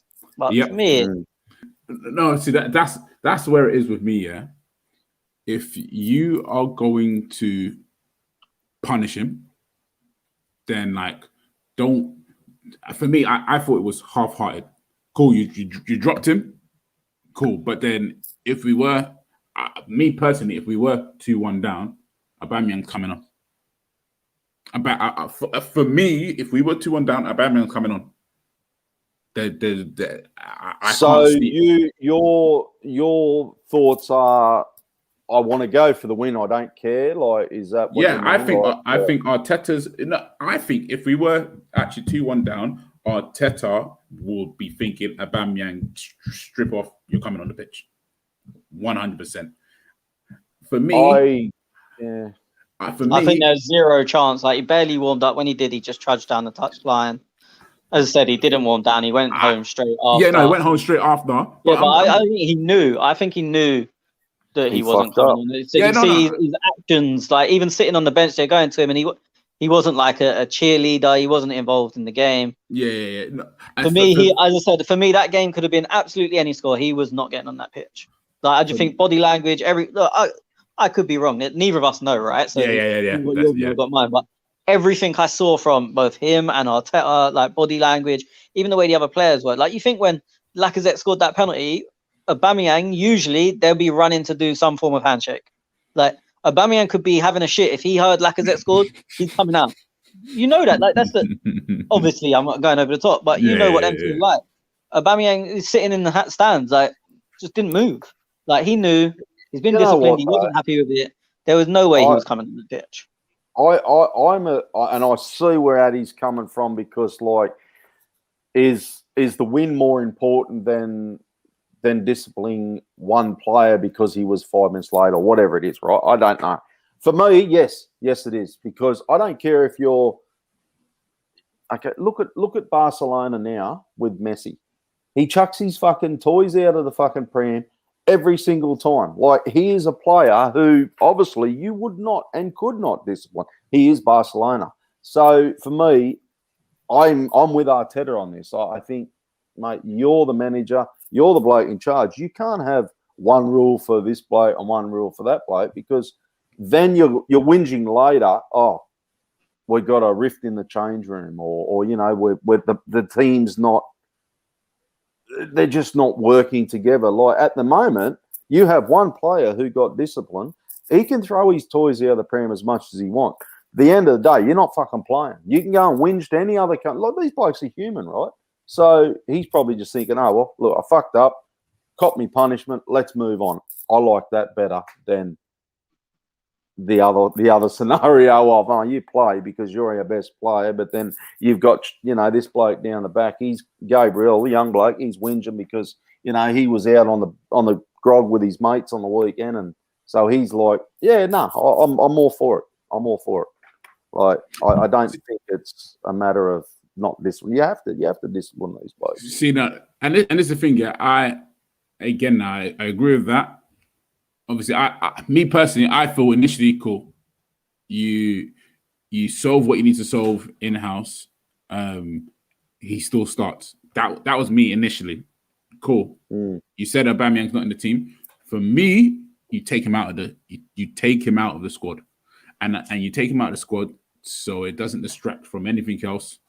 And you just say, cool, this is my team now. I was thinking exactly that as well, Addy. But I'm wondering, is there a cutoff for registration in the team or something? Like, No, when they registered. They just wouldn't have had time to bring someone in, but they could have named it. But then and it's the thing where, again, obviously we won. I think there was one question after to Arteta, like and that's it. But then if we lost now, the uproar would have just been crazy. Whereas now you take him out of the team, you say no, he's not. I agree. Yeah, that was the only thing with me. Yeah. That was the only thing. Because but you can't have your cake and eat it too. You know, you're either got to be like discipline the bloke, cop it. If you lose the game, that's it. I totally agree with you. Arsenal fans would be fucking. Yeah, I get exactly where you're coming. And even though Tony says that he feels that Aubameyang would not even any score, Aubameyang would not come on the pitch. Because of the match, because it was Tottenham at home. Yeah. That's the only reason. It's hard to say that now that we won. It is so hard. Like, but I'm happy we won. I was disappointed. I was disappointed, but then you hear why he was disciplined and things like that. I'd be honest, I didn't even know he made the team sheet because, like I said, I woke up, just watched the game, and they did. He was there. Oh yeah, he was on the team sheet, but I didn't know I couldn't work out why he wasn't starting or playing, because I didn't want to look at social media and stuff. So for me, it was just like, he's gone with Lacazette because of Lacazette does seem to play well against Tottenham. So that's where and it wasn't until later then I've gone, okay, that's what happened. So it's always hard, isn't it? Like especially when you win the game. But let's get into this game, boys. Just quickly, disciplines happened. He moves on now. We move on. Next game, Aubameyang's back, or what's the go? Yeah, I think Arteta pretty much said that, and I think that's the way it's got to be. You can't look. It depends how he's reacted to it, but in general, he should accept these licks like a man. Arteta's gave him his punishment, and that's it. Move on, and that's the way it should be. That's what Arteta said's going to happen. Obviously, we don't know if he's telling the truth, but that's what he said, and we don't know how Aubameyang's reacted. I mean, all the pictures of him today training are all smiley and normal. So hopefully it's there's your slap on the wrist. Hopefully you've learnt your lesson. Don't do it again. You're the same as everyone else. If Leno's late, he drops out. If KT's late, he drops out. I mean, I don't think KT can be late. I think he lives at the training ground. But KT, you're late, you drop out. Like, it's just, you're all players. Like, you know what I mean? You're not Aubameyang. He's not Tierney. You're not El Neni. You are Arsenal players, and you abide by these rules. And that's what I think it is. And I think Aubameyang will start on Thursday. I agree. And I hope that's what happens now. I hope that's what happens. Okay, getting into this game, boys. First 20 minutes for me was I was happy the way we started this game. I don't like to say this, but in a game that's important, I was actually happy to see Son go off in the 19th minute. He done a hamstring or something. I was like, I don't like to see any player get injured, right? But I was like, he is a massive threat to anybody. Like he love him or hate him, he's a good player. So I was glad to see him go off. Lamella came on, scored the goal. It was a really mixed game for him. I wonder whether Tottenham fans are actually pissed with him or actually happy with him, because I've never seen a bloke score a goal and get a red card in the same game. But anyway, boys, opening 20 minutes, you lads were happy, Addy? I was happy. Again, it was just defaulting to what Tottenham were always going to do and what they showed in that first match. Again, I can't remember what minute the Emil Smith-Rowe shot was. That hit the crossbar. It was before the goal. I don't know. It was before the goal. It was 20, wasn't it? Yeah. So again, good attacking intent. For me, it's just With me, he's always like testing the keeper. That one stretched Lloris. But yeah, that was it. But good start to the game. I would say that first 20 minutes. Yeah, Tony. Yeah, I thought we started really well. Obviously, Odegaard missed his kick, basically. Yes. His chance. There was one where Smith Rowe pissed past Højbjerg, which set the tone for the game. got to byline, cut it back to Lacazette, who pull it out for a throw on. Genuinely pull it out for a throw on. Like Saka had them scared. It's funny, like with Son, it was a weird one because obviously you don't really want Son on the pitch. As I said, we can hate him all you want. The guy's a good player, but he wasn't cheating to Bale extent, but he was half cheating as well. Yeah. And it left them like, I know what Addy's saying, because I think they tried to do what they done at whatever their ground's called to us. But with both their wingers cheating, they just couldn't do it because we had 2-on-1 with their fullbacks all the time. And with Son going off, it definitely reduced their threat going forward. But it actually killed us for 20 minutes. It didn't do Saka any favours because Moura went to that side, and I don't particularly rate Moura, but he worked hard. And when I say I don't rate him, he was their best player by an absolute mile on the day. He played unbelievable. I was just about to say, he was unreal. he was unreal. But in general, I don't rate him. But I was a bit pissed off when he went, especially when Lamela was like coming on. I was like, okay, Lamela will go left, and then he's quite easy to defend because he's only going to go left. He hasn't got the work rate. It's like, oh, this is no problem. And then when Moura went left, I was a bit pissed off just because of his defensive work. So it's a weird one there because obviously, again, they're obviously weaker without Son, but they actually strengthened it quite a bit defensively because he just wasn't doing his work. Or maybe, I don't know, maybe he's just not too good. He doesn't know where to be position-wise. Whereas I won't put him in the same level as Bale, who just absolutely refused to do any defensive work. Son was just... Well, you're a little bit like me, like with Son. Like you never like to see a play go off, but like he is a fucking massive danger, isn't he? Yeah, look, I'm not one of them that will cheer, and I've seen the video of Arsenal Fan TV get some stick. I'll never cheer anyone going off. Don't get me wrong, inside I'll be like, thank God he's gone off or whatever.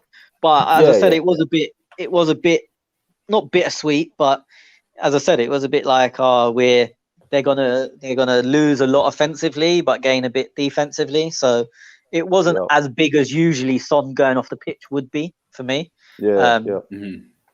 But what happened to Arsenal fans over there? Were they celebrating or something? Were they? Or what? Yeah, they're celebrating it like a goal. Oh, really? Oh, that's cringy, isn't it? Sorry, Addy. No.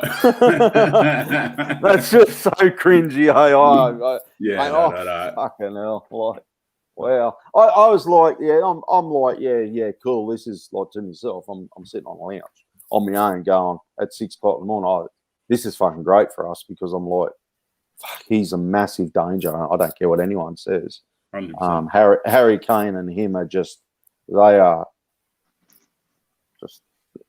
it's Mane and Salah, like, you know what I mean? Like they're just two combinations that I just don't like. So we'll talk about the goal. I'll go back to you, Tony, and get your take on the goal. Lamela got it in the 33 minutes. It was a Lucas assist, wasn't it? Yeah, I mean, the assist is bullshit. He actually misplayed the pass. But my first thought was, for fuck's sake, their first attack, first time they've gone forward. I didn't spot it at the time. I thought he stroked it with his right foot. Then I saw it and I thought, for fuck's sake, we're going to be seeing this goal forever. I was so pissed off because you know that goal is going to be shown a million times a day. Tottenham had already started the DVD sales. And now it's turned into a good thing because, now it's fine. They can't release that DVD. It's bullshit. Like it's done. But I wouldn't say this had we lost, but now we've won and whatnot, and he got sent off. Blah blah blah. The goal is absolutely fucking outrageous. Yeah. Like it's goal of the month easily, and I don't care that the month's not finished. Nothing's going to top it. And off the top of my head, is it goal of the season? Yeah. Yeah, probably. I can't think of anything. You might say a goal and I go, oh, yeah, but from the top of my head, I can't think of anything better. I mean, I watched the Everton game on Saturday night, and McNeil scored a goal, and I thought, well, that's wrapped up goal of the week, if not goal of the month, as I'm watching it. And then Lamela does that, and as I said, I was so angry until after the game. And then now I watch it and laugh because I know what happened. But yeah, I mean, the goal is fucking unreal. Well, I mean, what do you know? Sometimes, even if it's them, you've just got to go. And I don't rate Lamela. I don't rate him at all. Yeah, but you've got, you can't. I don't know what you can say about that goal. Like, what you can't hate on it, really. No, look, and we're football fans. At the end of the day, we appreciate football. You know, like it's. No, I mean, as I said, if we lost that game, I wouldn't have appreciated it at all. You're right. I'm a football fan, but I'm an Arsenal fan first, and a long way first. So if we lost that game 1-0, that goal would have been absolute bullshit. And it didn't like that Rooney counter-attacking goal against us. I think it's in the Champions League. I still think that goal was shit. Like we're 10 years on. My bitterness is that far. I still think that goal was not good. Right. I remember they showed replays with none of the Arsenal players there. Like that one used to. It was the Sky advert. Yeah, the Sky advert. Yeah. I'm just looking back at the goal as well, and Party's there. You got David Luiz in the centre. I think it might have been Gabriel as well. Are we blaming anybody here? No. It's just one of them. I don't know. See, you say no. I've got my coach out, and I was waiting for you to come to me, but because Tony said no, I had to jump in. From my coach's hat, that's a poor goal, and it's avoidable. If we look at the build-up from where that ball first came from, we dropped off so deep, and for me, obviously, I will keep going back to Arteta's. We want to press from the start. Want to press high. We're not going to press high, and we're going to get into a defensive shape. You can't allow teams to come into our defensive third and still not engage them. You have to engage somebody, and realistically, if you're not going to press on in the first third, you have to press in that second third, and that cross into the box, like literally no pressure on him, nothing like that. Have you watched it back properly? Because I looked at that, and the reason I said nope so quickly is because and this is not me digging out Lacazette, which I do like to do, so I'm just going to make that clear first. Lacazette was shit himself that Bale was going to piss past him, so he kind of, do you know when you do nothing because you don't want to get too tight to block it because then Bale spins you. So, and I can't blame him for that. I mean, look, we all know Bale's got wheels, so it's one of them. Look, of course you can do better, but for me that's not a blame, and it's so long before the goal. Again, now not even a blame in regards to an individual player. I felt our mentality at that stage as a team where someone should have gone out to press or to put a little bit more pressure. Put pressure on it on the ball, because for me that cross into the box. Yeah, but that's what I'm saying. Laka went, but he didn't want to get tight because he was scared of getting burnt, and he ended up just dangling a leg. Yeah, and then obviously the finish was unstoppable. Leno has not seen that because that went through 2 legs or one leg? He was never. I will blame Leno when I think he needs to be blamed, and maybe sometimes when he doesn't. There is absolutely no. And even the fact how the power he got on it was even crazy as well. Like usually when you do the robot, you don't get, it's like either like a little bit lofted or something. Literally, I've never seen one go across the floor ever. Across the floor like that, yeah. I've never seen anything like that. So it was you're always gonna get caught out. And to be fair, it was a good finish. That's hard. Yeah, and to be fair, I think we responded well after that. We'll talk about that now. Well, you might as well continue. I'm just looking. There was another off the post by Smith Rowe, was it? Cedric. Cedric, was it? Yeah, was that just before our goal? Before our goal? Yeah. Can I just before obviously Addy can talk about this. So just one thing I wanted to say on it. Do you know I always go on about moments rather than shots on target and whatnot. Mm-hmm. Smith Rowe's pissed past the defender, whoever it was, played it back to Lacazette, who's dummied it for absolutely no fucking reason. Didn't get a ball. I was going to say that. But this is where, as I said, I always go on about situations, because for me, imagine Cedric didn't come onto it and whoever the defender was just picked the ball up in the edge area. For me, I'd be like, okay, we've created a good situation. I'd be annoyed at Lacazette for dummying it, but for me, that's a good action, a good positive attacking action that will never go down in any stats and blah, blah, blah. And at the end of the season, they'll go, we didn't create this, we didn't go do that. But for me, that's what I'm always going on about, things like that, when I say I prefer positive actions rather than someone p-rolling the ball from 30 yards out that the keeper has a fag and then goes and picks up, picks the ball. Yeah. And you know what, I agree with you. But then the only thing I would say about that, because I was arguing with my brother on the weekend when we watched the game. I don't think Lacazette meant to dummy that. I think Lacazette actually wanted to shoot. Well, he just overran it, didn't he? Yeah, and I think like Alderweireld put him off a bit. That was the only thing with that. But again, now as Tony's saying, that situation is what you want to see. Like even if there's like nobody getting on the end of it, us getting and creating those chances, I totally agree with you. But you see what I mean? They're the things that doesn't go down. As if Cedric doesn't get on that's never mentioned as a chance, and all these stats and figures. Yeah.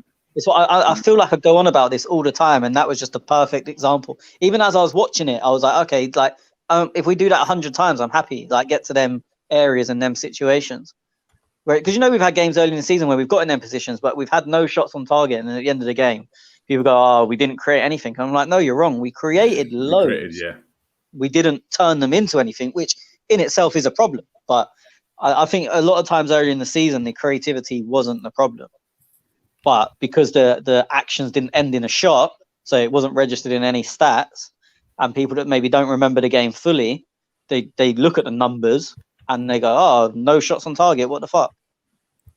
Yeah, to be fair, I think there was a point where they showed in the first half, Arsenal 13 shots, Tottenham 1, but then I think we only had 3 shots on target. But then obviously they're saying that crossbar is off target and the post shot was off target. I think it was worse than that. I think it might have only been 1 on target. I remember it coming up. Was it 1? Yeah. Oh, it was one of that. Yeah. Hit the post the bar, like, and as I said, someone had missed. Laka missed a sitter. Well, not a sitter, but he put that shot out for a throw on when you really should be scoring. And it was like, yeah, but it was they had 1 shot on 1 shot total, 1 goal. And we had 13 in total and 1 on target or something stupid. We got the equaliser and Tierney, he got the better of Doherty down the left and, into Odegaard, and Odegaard hits the equaliser. Good play. Again, great play. Again, like if there's something I can like put my mortgage on, you're gonna have that move of Tierney getting down the left, and obviously the build up as well from that way, the skin Doherty, and then just like literally tore him a new one, and then it was just like perfect. You know where the ball's going to, and it's like because again Lacazette is moving forward and you're dragging the defenders away, that space is always going to be there. And obviously we've seen it in the previous match and Burnley as well. That space is always there, and obviously I put my mortgage on Katie to get the ball in that area.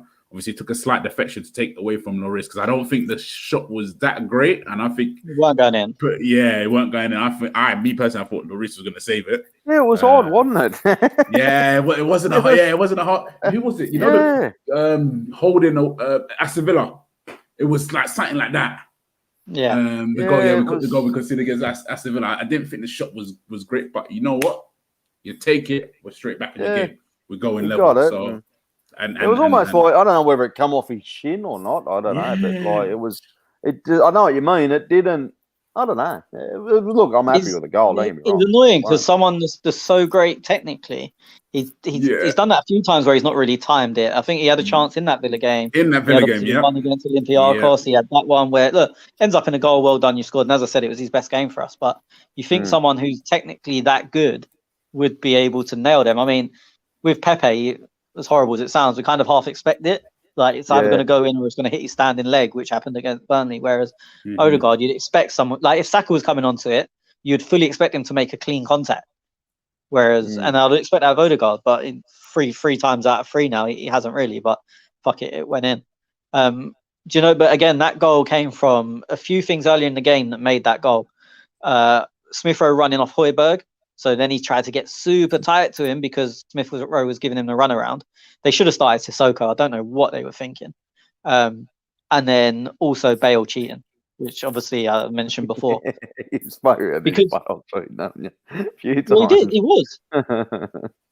But it's funny. I saw a tweet on Sunday night saying that Kieran Tierney uses those old man moves that just somehow always work. And you don't know what to do about it. Like, pretend to knock it inside, go down the outside, and he's just gone.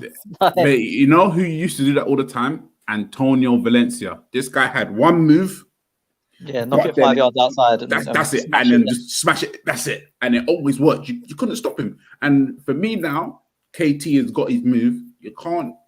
And for me, as I said, I think he's this season, like all the injuries last year, I think like he's like literally perfect, like in terms of touch wood that he doesn't pick up an injury. But like he's found himself, he's got good form, and he's just producing week in, week out, and producing to a high level, not even both defensively and in that attacking position, and which is great. And not many fullbacks can actually say that they're great defensively and in the attacking zones as well. Like, but KT's delivering on both sides. So I think again like my next captain. Have you seen his just because you said the next captain? Have you seen his mic thing today? Open mic, I think Arsenal called it. No, I haven't seen it. No. It's quite funny. No, I need to watch it. I definitely. It's only 4 minutes. No, I need to watch it. I said like he's just embodies, for me, just embodies like everything, like the passion, the like never stopping, keeps on going. Like you know you're not going to get shortchanged from KT. Like how many bad games do you say he had? He's had one or two, I would say this season, but he's been for me one of our consistent performers this year. This little section here, we're going to talk about the penalty, Lacazette. I'm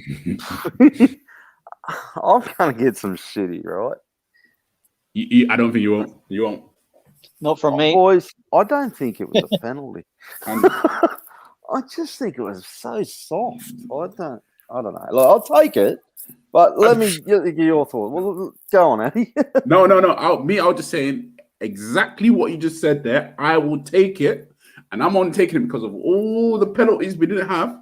Yeah. And then it just goes back to the conversation of how shit for me these referees are. But everything you just said there, that's exactly, you just literally like read my mind.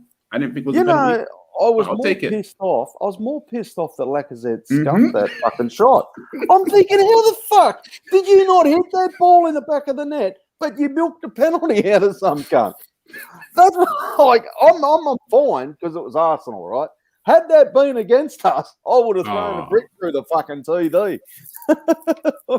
Fuck.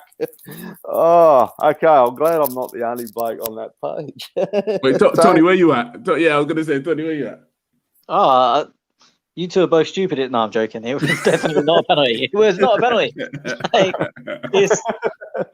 do you know what's mad? And I said this straight away. Like, if Lacazette connects cleanly with that, the penalty's not given. And it shouldn't make a difference whether you shank the ball or not. But I don't really know how it's given. And I've seen people make half reasonable arguments why they think it is a penalty. They're wrong. But the arguments are half reasonable. But it's got to come down to at what point, and this is a question that will come up in future. At what point is it no longer a defensive tackle and more of the attacker kicking the defender? Because that's what happened. Lacazette missed the ball and kicked Sanchez. Like, yeah. But exactly. But so the people that think it was a penalty, be them Arsenal fans, Tottenham fans, or neutral, are saying, well, Sanchez has kicked Lacazette. For me, Lacazette's kicked Sanchez. But at what point does that change? And as I said, I think had Lacazette actually made contact with the ball properly, it wouldn't have been given as a foul because it would have been, that's Lacazette's follow through from kicking the ball. Because he didn't kick the ball, he tried, but because he didn't, it's gone, he's been kicked. For me, it's never a penalty. I've seen worse decisions, and as you both said, like, I'll take it. But yeah, I mean, we love it when it's for us. We hate it when it's against us. Yeah, I mean, the thing is, do you know, obviously, Oliver said, and for me, Oliver's the best ref in the country. That's not saying he's brilliant, but he's the best in the country. And he said Davinson Sanchez was reckless. And so it made the VAR couldn't say no, he wasn't. And that's I agree with that. Yeah, to me, it doesn't make a blind fucking bit of difference because it's going to be like now, if that's the rule, if that is genuinely a penalty, then you can't block a shot anymore. Because as the guy kicks the ball, all he has to do is kick you, and then it's a foul to him. Like, So Sanchez went flying in like a madman, feet all over the place. 1 foot was about 8 foot in the air. Yes, it's reckless, but it doesn't matter for me. Like, it shouldn't matter for anyone. And as I said, Lacazette kicked him, and if the refs or the FA or whatever they're called, I'm about to call them ULEZ. That's something completely different. What's the referee's governing body called? Whatever it's fucking called. Is it not PGMOL? PGMOL. That's it. Yeah. If they decide that is a penalty, then attackers are in for a field day, because you just kick the ball and boot whoever's in front of you. You injure them and you get a penalty. Like, anyone who is, and there will be people, anyone who's disagreeing with us now, and look, take everything out of social media for a minute. You're sitting on the lounge, you're watching the game, right? My reaction was, fucking Lacazette, you useless cunt. How the fuck did you miss that? Next minute, you fucking little legend. How the fuck did you milk that penalty? That was my reaction sitting on the couch watching that game. And if anybody else who, I don't know what social media was doing, but if anybody else was not doing that, then you must, I don't know. I have no idea, but that was my reaction to that whole thing. First off, I'm thinking, I'm going to rip fucking Lacazette a fucking new one on this podcast this week, because how the fuck he didn't, like, he's a striker. His profession that they pay fucking top dollar for is to whack them fuckers in the back of the net. And how, like, okay, you do scuff the odd one. I suppose I'm not going to rip you too hard, but, like, you fucked up. Like, but somehow you managed to milk a penalty. Do you know the worst thing? Do you know the worst thing about it for me is that because there's all the drama around it, no one's even looked at what Pepe done, which was fucking unreal. Oh, mate, that ball was ridiculous. And the touch before it, people forget, like, he intercepted the goal kick with a touch, and that ball is so hard because he's had to absolutely rattle that ball in. Like, it's not a slow, comfortable pass. He's had to smash it in. And in all fairness to Lacazette, who I'm not a big fan of, his touch is unreal, which is usually not always the case. But then, yeah, he manages. I don't know how your second touch can be worse than your first. I thought it was Odegaard. Yeah, no, Pepe. It's like he drilled it into his path. Like, it was just perfect for him. No, that's actually a great shot, because no one will actually. I think I saw it again today, and I was like, oh, yo, that pass was it's unreal. Amazing. And then, as I said, Lacazette's touch is 10 out of 10. And I don't know how your second touch can be worse than your first. I've never seen that before. I don't know. I got no idea. He took the penalty. Look, he got the penalty. Happy days. We go up, equalise it, boys. 1-1. As much as, like, that, it's an unreal pen. You don't that's 2-1. That's 2-1, Tez, not 1-1. Oh, sorry, 2-1. 2-1, 2-1. Sorry, that's 2-1. Go on, Tony. You were saying about it's an unbelievable penalty. Like, do you know, when we win it, I'm thinking, who's going to take it, Laka or Pepe? Not sure, blah, blah, blah. Laka obviously took the one against Leicester. I think earlier on in the season, Pepe took one. But the penalty is, it didn't matter what Lloris done. You ain't saving that. No, good stuff. Now into, what do we got? Everything else. Yeah, look. Oh my gosh. Let's talk about the 2 yellows, Lamella, which seen him for a red card. Anything to add on that, lads? Anything? Well, I've got a couple of points. First off, he should have been booked about 6 times. Every time he moves, he should be booked. He does something wrong every time he moves. One of the tackles was a straight leg, which borderline red, and I don't even think they gave a free kick for it. The Partey one where he got booked was foul for trailing leg. Then he done one on Xhaka with a straight leg, and I'm not even sure if they gave a free kick. They obviously definitely didn't get booked for it. With the one that he actually got sent off for, do you know, as Oliver blew the whistle, I was thinking, please give him a yellow, because if you give him a straight red, there's a chance it could be overturned. Oh, yeah. If you give him a yellow, there's no comeback. Even though Lamella tried waiting around, he tried to say to him, go to VAR. And Oliver was like, no, I can't. Yeah, you can't. Yeah. Because I don't care now if he's banned for 1 game or 3 games, which is the difference, right? Yeah. As long as he wasn't on the pitch for the rest of that game, I couldn't care less. The moment Oliver got out that yellow card, I was so relieved, because it wasn't a red card. the yellow, yeah, it's a yellow. I think sometimes you may get away with it. Other times it's a yellow, and because of the way Lamella is, it comes back to he's that kind of player that he got the yellow for it. But I was so glad I saw the yellow card. I'm trying to remember the first one, right? I can't overly remember the first one. He got the ball with his left foot, but it was like a scissor tackle. So he blocked the pass with his left foot, and then he swiped under with his right. Yeah. Was Lacazette? Was it not Lacazette? Was it Lacazette? No, it was Partey. Partey, yeah. The second one, like, you can't just. Okay, he swung his arm out, it hit him, clipped him in the face. Like fuck. You know what? In general, I've said it on here before. I don't like them decisions because my problem with them decisions, and look, as I said, I do think it was a yellow. But my problem with them is when you don't mean it, which I think Lamella did. But when you don't, if you do that at chest height, it's not even a foul. Yeah, and then to do it at head height, and the difference might only be 2 inches, or where the defender's head is, and it's automatically a booking or a red card. It doesn't. That rule has never really sat comfortably with me. But there's a difference, right? When you just stick your arm out to defend the ball, that's one thing. Lamella had a look; he knew what he was doing, and it comes down to being that type of player.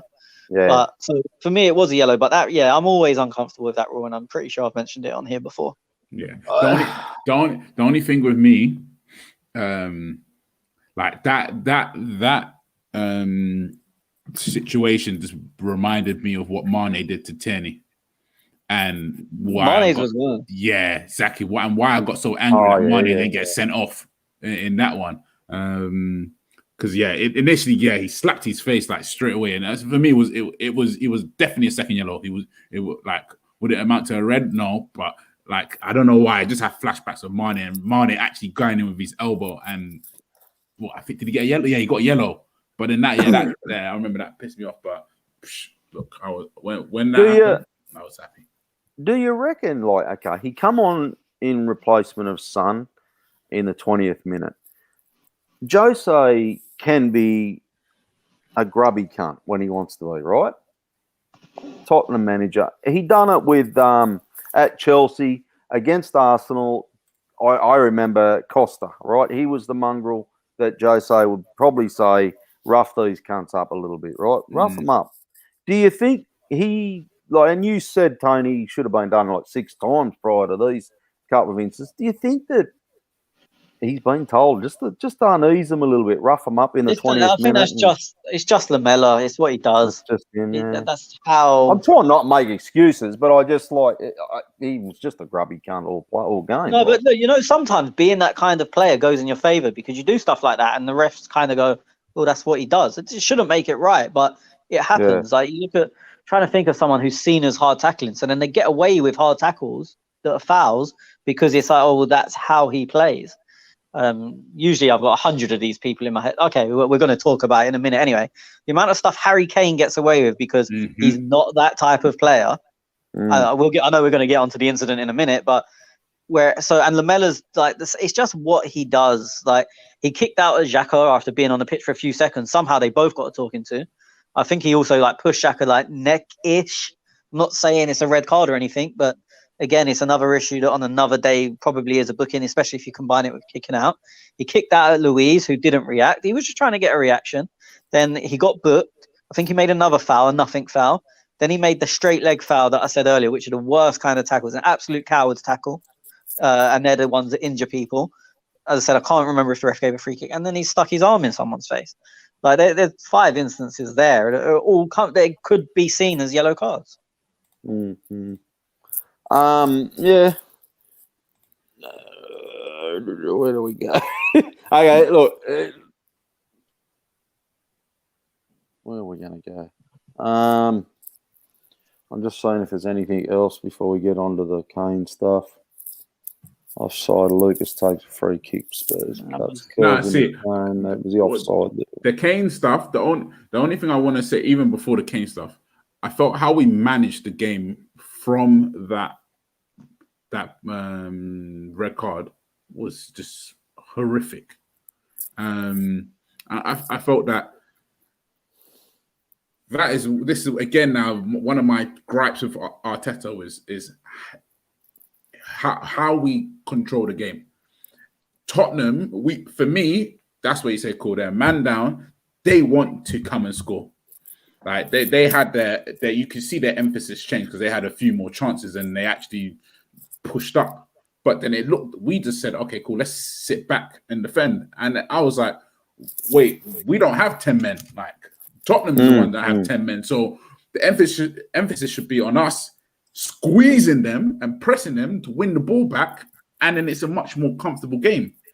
But for me, I just my mind was just blown at how we managed the game from there. And like obviously we just invited so much pressure. And we had two big like chances. Well, they had two big chances where we were lucky, and they could have got an equalizer.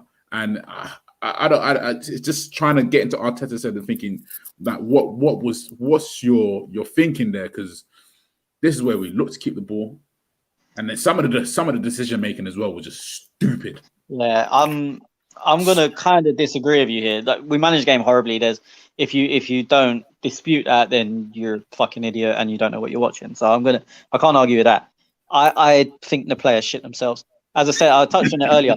Gabriel played that pass, then Pepe had a chance to go forward. He went back to Partey. Not a bad ball, but probably not the right ball. And then Partey puts it out for a corner when under no pressure. 10 options. It's not like fucking he had one option and he slightly overhit the pass. Every player on it, because Tottenham weren't pressing at this point. And then they got a corner. I think they had a half decent attack for it. Leno punched the ball he should have caught. Yes. And then the players just shit themselves. And then Tottenham got confident. This is what I was saying earlier. If we would have just knocked that ball about for a minute, and I don't want to solely blame Gabriel and Partey, but if we keep that ball for a minute, 2 minutes, Tottenham can't then come and blitz us and or if they do, it leaves space. But because now suddenly we can't pass the ball, and now we feel like we're under pressure because they've got one corner, and then one corner leads to one free kick and they get a goal disallowed, so now we feel more under pressure. I don't ever think it was our plan to sit back. I think the players just shit themselves. Because you see, there was one point, and look, we've all bigged up KT. Addy's just done a big speech in him. I think since the day he signed, we've been praising him on here. There's one point he got the ball. As you said, we've got more men. He booted it 70 yards, and our nearest player was about 70 yards away from it. The player, like, he wasn't aiming for it. He just kicked it as far as he could. The players just purely shit themselves. Like, and look, I am much more pro Arteta than you two, but I will happily call him out when I think it's worthy. But he come out and said it was the worst 15 minutes or whatever since he's been at the club, however long it was. And I don't think it was anything to do with him. Like, I think the players were just scared to have the ball because of them tiny unnecessary mistakes, but then especially because chances came of them. Said it's three major things. Gabriel gave the ball away, like put it out for a throw, and not even gave it away. At the end of the day, that's not a bad. Do you know what I mean? No one's going to hang you for that. It's not a terrible mistake, but that happens. Then they get a corner from it from a bad mistake. Then Leno flaps at it instead of catching and taking the pressure off. And now suddenly the players are like, shit, they're on the back foot. So I agree that the game management was the worst it could be. Unfortunately, we'd already made all our subs as well, I think. But the game management was the worst it could be. It couldn't have been worse. Like, horrendous. 0 out of 10. But I think a large... Of course, you're always going to blame the manager a bit. But I think the majority part of that is on the players. I think they just purely shit themselves. Every one of them. Like, I'm not picking on one player. Like, obviously, the players made them small mistakes. But then collectively, as a team, we shit ourselves. The only one... Even, like, people moaned at him for it. When Granit fouled Lucas to get the booking, I think that was probably the most sensible thing anyone could have done. Like, just try and break the game up. And I know, but then the worst thing happened. They scored from it. I know it was offside, but you broke the game up. You tried to get some control, and now they've had a goal disallowed. So although it doesn't count, you feel under pressure again. Yeah. Because you're like, shit, they are capable of scoring. But I think they all lost their heads. And I said, I think Granit half kept his in making the right decision, but then a negative thing came from it, which then pushed them down even further. Yeah. Was that... So just on that was the one where he picked it up from like the center circle and jinked past. Deep. Yeah. Oh my God, that one just... And I think that's another thing where at times it's just too cute, because I think Odegaard could have taken a yellow there early in that whole move. But again, I know I've never been to a game with you, but you've heard me on here. My thing, we don't foul players enough. Like, anyone that comes to a game with me knows I spend 90% of the game saying foul him. Like, I don't care if you see me as dirty or it's against the spirit. I couldn't care less. And you're right. but we don't do that. No, agreed. Righto, so we've got you boys didn't really like William came on the 77th minute, and then El Neni came on. Lacazette went off. Now, boys, we're winning the game. We're up 2-1. They're down to 10 men. I'm sitting here thinking, what the fuck's going on, right? I'm like, I know Lacazette probably was. What's the word? He's probably buggered because I reckon that bloke must run a fair bit during the games. Like he just seems to be running everywhere, that bloke.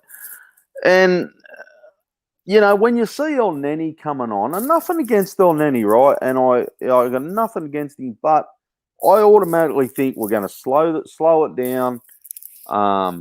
He's going to play his passes, and we're not attacking. We're to a point where we're now defending when El Neni comes on. They got fucking 10 men in the field. I'm happy to go for another goal. I 100% disagree with you. Really? We'd already shit ourselves. We already can't keep the ball, so get the guy on the pitch that's going to run the most. I'm not an El Neni fan, and everyone knows that. It was the right sub at the right time. Lacazette can't run.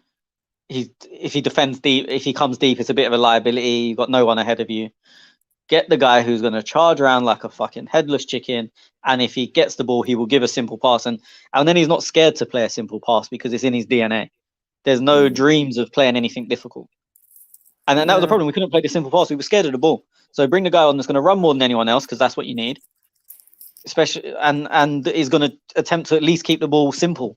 So for me, it was the only. I was half surprised Partey stayed on because I actually thought he played quite poor and he was definitely tired. He was giving away stupid he was fouls. buggered, wasn't he? Yeah. Yeah, but I mean, as I said, if you take Partey off and they score, you get absolutely hammered. If you take Lacazette off and they score, of course you still get hammered to score a late goal, but not as much. For me, I thought it was the absolute right thing to do given the situation of the game. Yeah. Okay. Yeah. Okay. We'll go into. Oh, what else got that? Anything else on that? Yeah, Addy, Kane, red or no?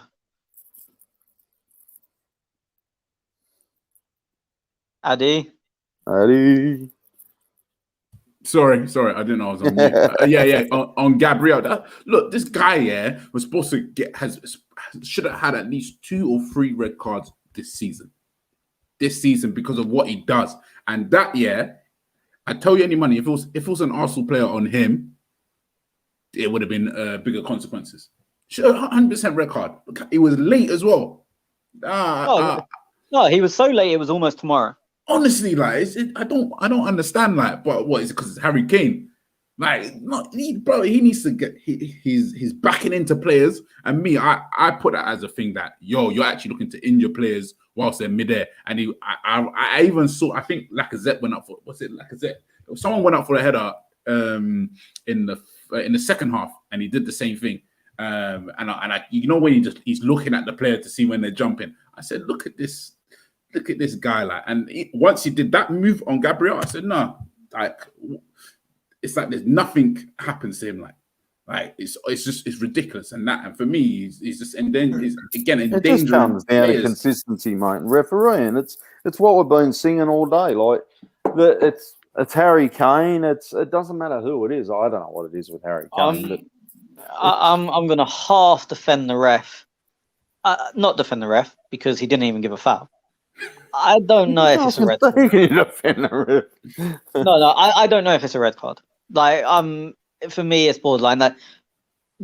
It's very easy to say the consequences would have been worse if someone done it to him, and they would have been. Would they have been a red? If Aubameyang does that to Alderweireld, I don't think Aubameyang gets sent off for that.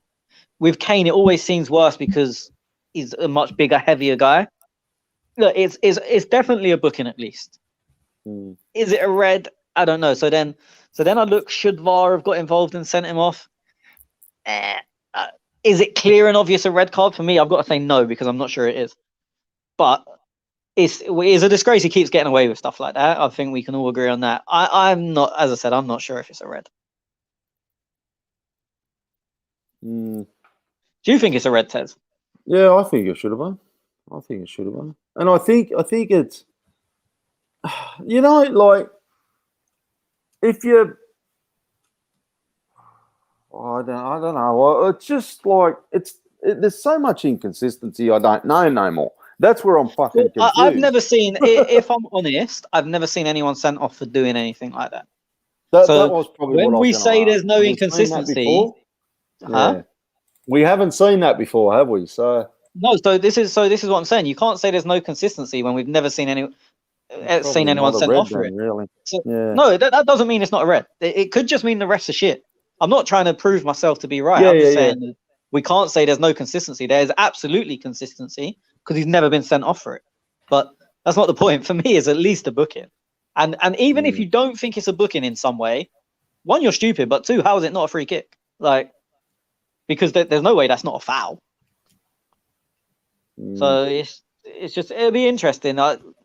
It's annoying because in general, Arsenal fans are going to be biased and Tottenham fans are going to be biased. I've seen them going, their defense seems to be, it's a derby, which doesn't mean anything. They're just words. You're just throwing out empty words out there. But it's actually annoying that the media don't ever challenge anything Harry Kane does, because like everyone was like tagging Match of the Day in the video non-stop, and I was like, I watch Match of the Day. Hopefully they'll talk about it, because I was trying I like watch hearing other people's opinions. Like, I was trying. Do you know what I mean? I want to hear if Martin Keown thinks that's a red card, or if Jermaine Jennings, who it was, or whoever the presenter was, it Chapman, the presenter. Yeah. I mean, I know you're laughing at Jennings. But yeah, they just don't show it, which is annoying, because I now don't know what other people's opinions are, which I would like to know. But yeah, I haven't seen many, and it's hard because I haven't seen a highlight of it, so I'm only going on what I remember on the game. But even Sky did. I don't know about your feed. I'm presuming you just nick a Sky feed in terms of Australia. Sky didn't really show it. I didn't see it live. I didn't see it live either. They showed a replay about 10 minutes later. One replay, and I think Alan Smith, who's the commentator, went, "Oh, look at his desire." Like, he made it into a positive sort of thing. Like, he's frustrated because he's not had the best of games, so he's putting a bit of extra work in. I was like, piss off, because it ain't that. As I said, I don't think it's a red card, but it ain't. He's just trying a little bit harder. Like, so it's just not covered, and that's what's annoying for me. Did the managers talk about it after the game, like Jose? No, but then when there's no replays, because they only see what they see live, the managers, and because no foul was given, everyone just carried on with the game. Yeah. Like, so the ball went into midfield, and your head naturally, especially like, obviously I've been at enough games to know that unless a tackle's horrendous, your eyes just follow the ball. So when that happened, the managers probably thought shoulder to shoulder, barge, like, and then they followed the ball into midfield, and then because they have the feed in the dugouts now to watch what's going on, but because there wasn't really a replay of it, the managers probably hadn't even seen it when they've done the interview. Yeah, maybe. Yeah. 3-2-1, Tony. Just wait. I want to ask Addy something. One thing. Where the fuck was Leno going for that free kick that hit the post? Bro, I won't even lie to you. Yeah. I don't have a clue. You know, I don't. Because me as a goalkeeper, obviously, depending on where the free kick is, for me, I'm saying, cool. If beat me, that's it. You ping that top bins, nobody will say anything about me. Obviously, I'm gonna try and attempt to save it, but bro, that's the corner you're aiming from. If you come to this side, I'm just gonna tip it around the post. So when I saw him jump over to his right, I said, this guy wants to kill me, you know. Honestly, because it was like you're making it so much harder for yourself, and then obviously you just have to thank God to hit the post. Went out to, I think, Sanchez, and then he scuffed it, and then is it Gabriel cleared it off the line? Yeah. So it's like, well, that's all you can do there. But honestly, like, it's like, Leno, like, even I won't even lie to you, even that offside goal, that Kane header, I thought it was too far over, too close to the near post. Yeah. So and again I was thinking, come on, I was saying to myself, your positioning there as well. But that one would have been harder. But for me, obviously, I'm looking at it like with Kane's header, his positioning, he was too close to the near post. Like anything he could have even like scooped up and collected that, but then left his far post a little bit too open. And again, fortunately, it was offside. But that's the problem. Do you know the thing is with the free kick? He actually moved after Kane had kicked the ball as well. So I'm like, What are you? How are you guessing after he's kicked the ball? Like, and because as soon as Kane's kicked that, and you know what it's like we all know what it's like. Do you know that free kick probably took half a second from Kane kicking it to hit the post, but in your head it takes 25 minutes, right? Yeah. So the moment Kane's kicked it, I'm like, thank fuck for that. He's gone keeper side. We're all right. Like as you said, maybe a corner, but we're safe. And then I've seen it come back off the post, and I'm like, where the fuck's our keeper? Like, what's he doing? And then they've shown the replay, and he's playing hopscotch over the other side of the goal. I'm like, what are you doing? Yeah.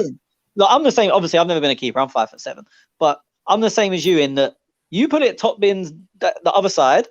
It don't matter how early Leno moves, the ball's going in, right? Because Kane can kick a ball hard as well. It's not like he floats them in. So don't fucking gamble, because if it goes there, it goes there. Like, but I couldn't believe he moved after the ball. Okay, if you take the chance before the ball's kicked, it's still wrong. But okay, I've got an excuse for you. You're worried Kane can put it top bins. You're trying to get there early.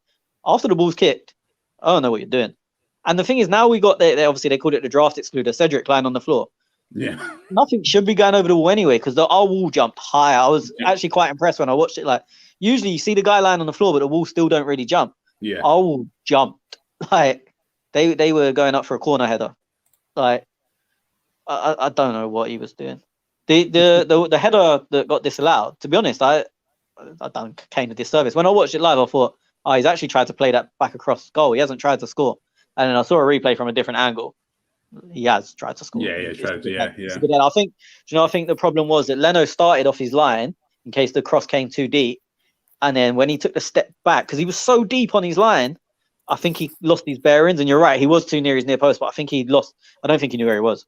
Yeah. I'm going to get into a cup. Oh no, we're going to do 3, 2, 1 quickly. Tony, 3, 2, 1. Jack said he is writing them down. So cool.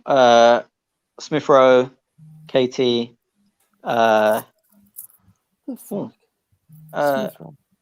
Smith Rowe actually got man of the match. That's not me being biased. That's who actually got it. Comfortably deserved for me. Yeah. Really? And I feel bad in not including one of the. I don't know. Gabriel played one of the centre backs because I don't think they've done anything wrong. But I also think it was Odegaard's best game for us, and he scored. So I'm going to go for him. But if either one of the centre backs was in, I wouldn't moan.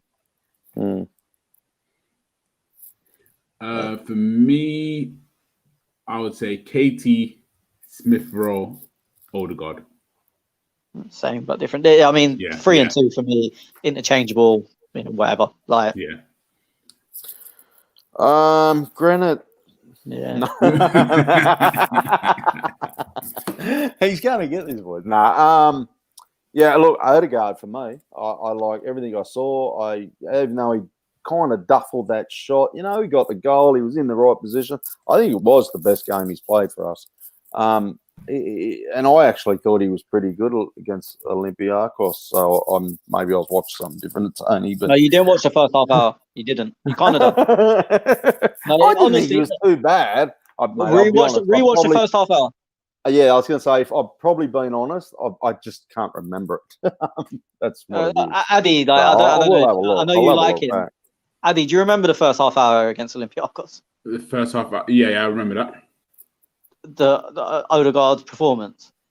Yeah, I agree with you. That first half hour was. He was on banter. I actually thought he'd had a bet with someone. I'm going to say Tierney for the 2. Look, really good, Tierney. I'm actually going to get David Luiz. I thought he was good. He was my 4th. He would have been 4th. I thought he was good. Yeah, he could have been my 3, to be honest. I mean, my 3rd. Him or Odegaard for me was a toss-up. Yeah, David Luiz. So that's my it's a little bit different. Like when you win a game, look, nothing against Smith Rowe, but I think he's just starting to fucking. My only reason why I'm going away from Smith Rowe is I think he's slowly catching granite. So yeah, that is the pure reason you've not chosen him is because I have. We know. Wait, hold on. That is the only reason. What? No Smith Rowe in anything. Well, I thought Odegaard was his best game, right? He scored the goal. For me, Odegaard scored the goal. Goals get you points. So, Lacazette, I hated you for missing that, but some fucking how you milked a penalty and you got given a goal. You didn't put him in your 3-2-1 though. I'm not giving Lacazette any points. Tierney. No, I mean, the kids. I'm not saying this as someone who has watched Smith Rowe for years and really likes him. Not putting him in your 3-2-1, and it's your opinion, and everyone's welcome to their opinion, but yours is just wrong. Like not having him in the 3-2-1 is scandalous. So I'm making a case to myself, okay? Like this is worse than when fucking Justin Timberlake cheated on Britney Spears. Like it's that level of scandal. Well, I couldn't think of anything more scandalous than that. I'll tell you where my head is: David Luiz or Granit Xhaka, and then it'd be Smith Rowe. You're on crack.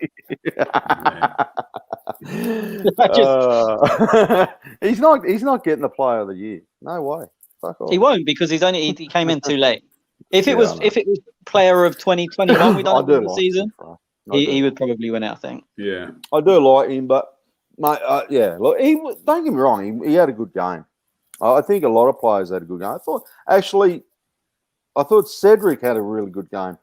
I'll be honest, it's probably the quietest I've seen Saka play. I was gonna say that the joy with Saka is that we've been not relying on him, but he's been our best player, and he went off and it wasn't noticeable.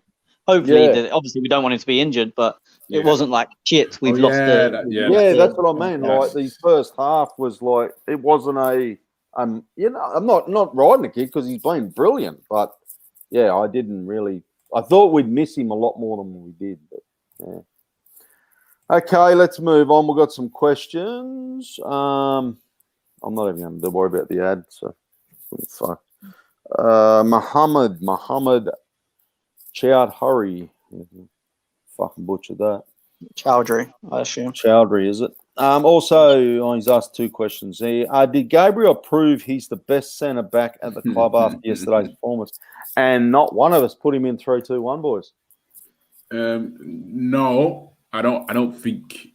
I think he's still raw for me, and I think that it's good that he's learning from David Luiz. But as Tony says, that he has that tendency to always want to win the ball and intercept, and that's the thing. One of the best defenders that at Arsenal I feel that read the game well and intercepted well was Koscielny. He knew and he weren't committing fouls every single game. Like the art of interception. Like intercepting the ball, Koscielny actually knew that, had that on lock.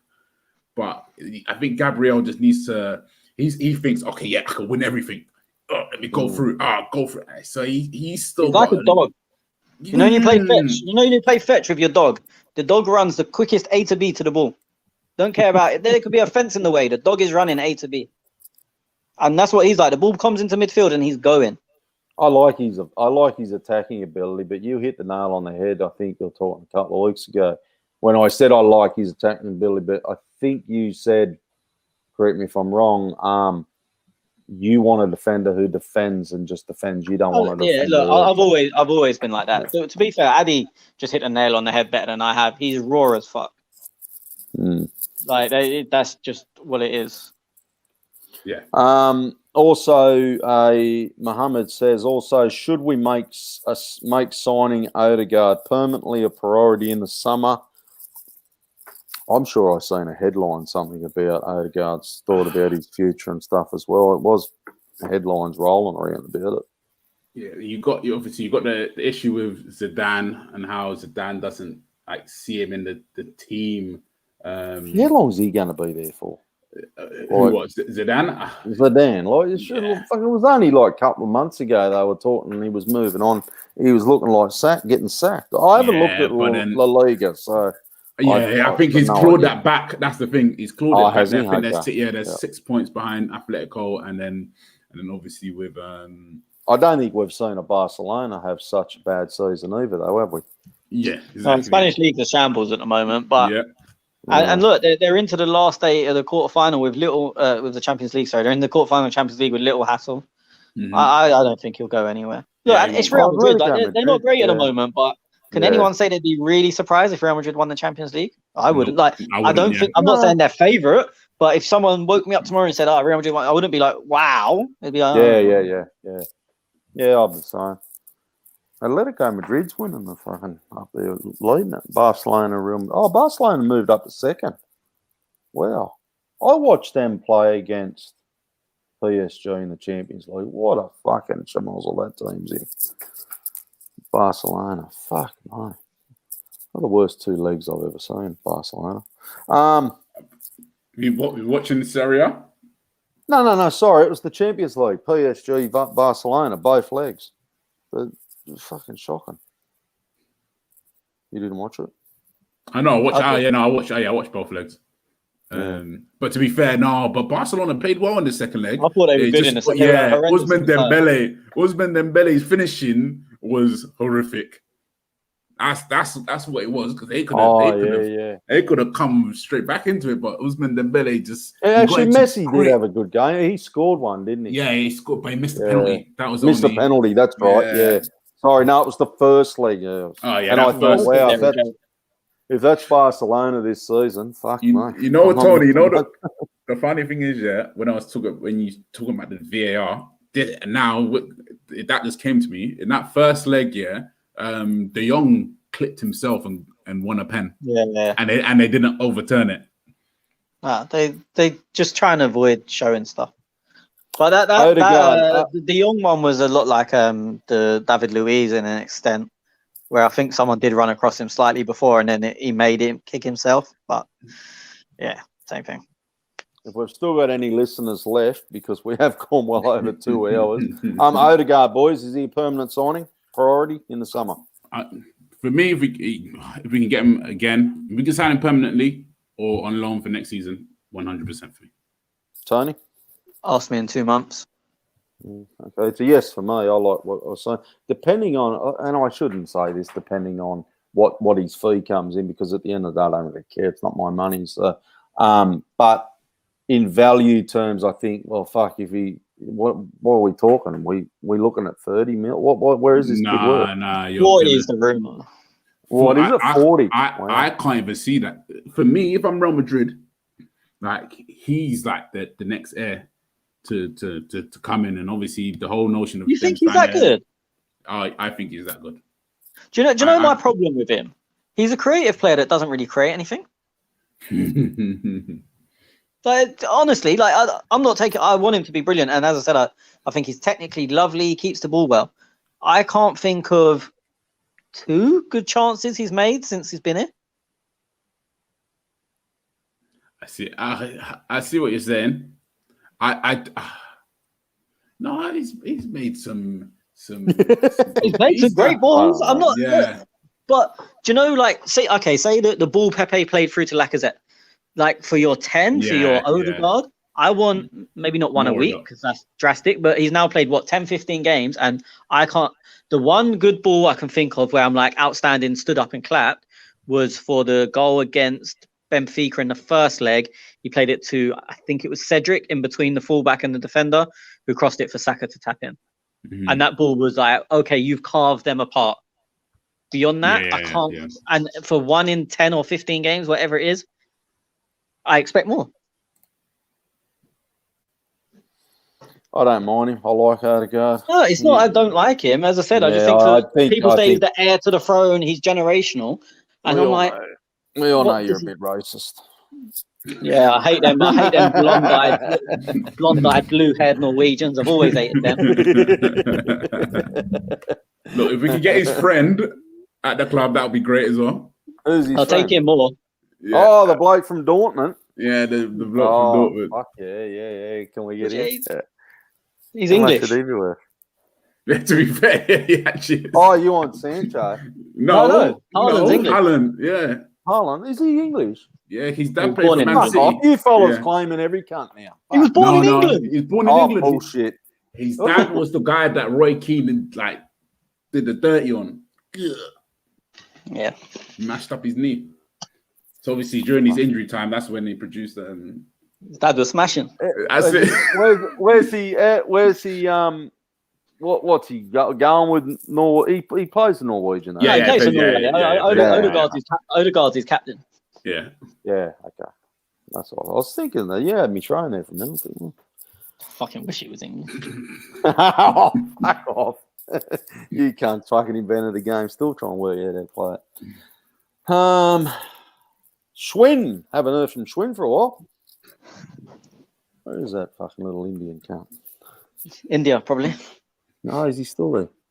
Has Thomas Partey? He can't get back to America, can he? Has he locked? Has he unlocked Granite? I mean, Granite is on a different level now, involved everywhere, and he is our first attacker in many ways, undroppable. I'm just happy that Schwinn's actually got on to my mind. Like, it's taken you 2 fucking years to realise how good Granite is. Do you know that question will get a lot of hate if it's seen like by a wider audience? I can't really disagree. I don't know if it even is Partey because Partey's been injured and Xhaka's been playing well. Even against Burnley, he didn't have a bad game. The mistake's horrific and unforgivable, but the total game, he wasn't bad. And this game, as I said, I thought it Partey's worst game for us. I know it's not a big selection. And Xhaka was still good. I wouldn't say he was great.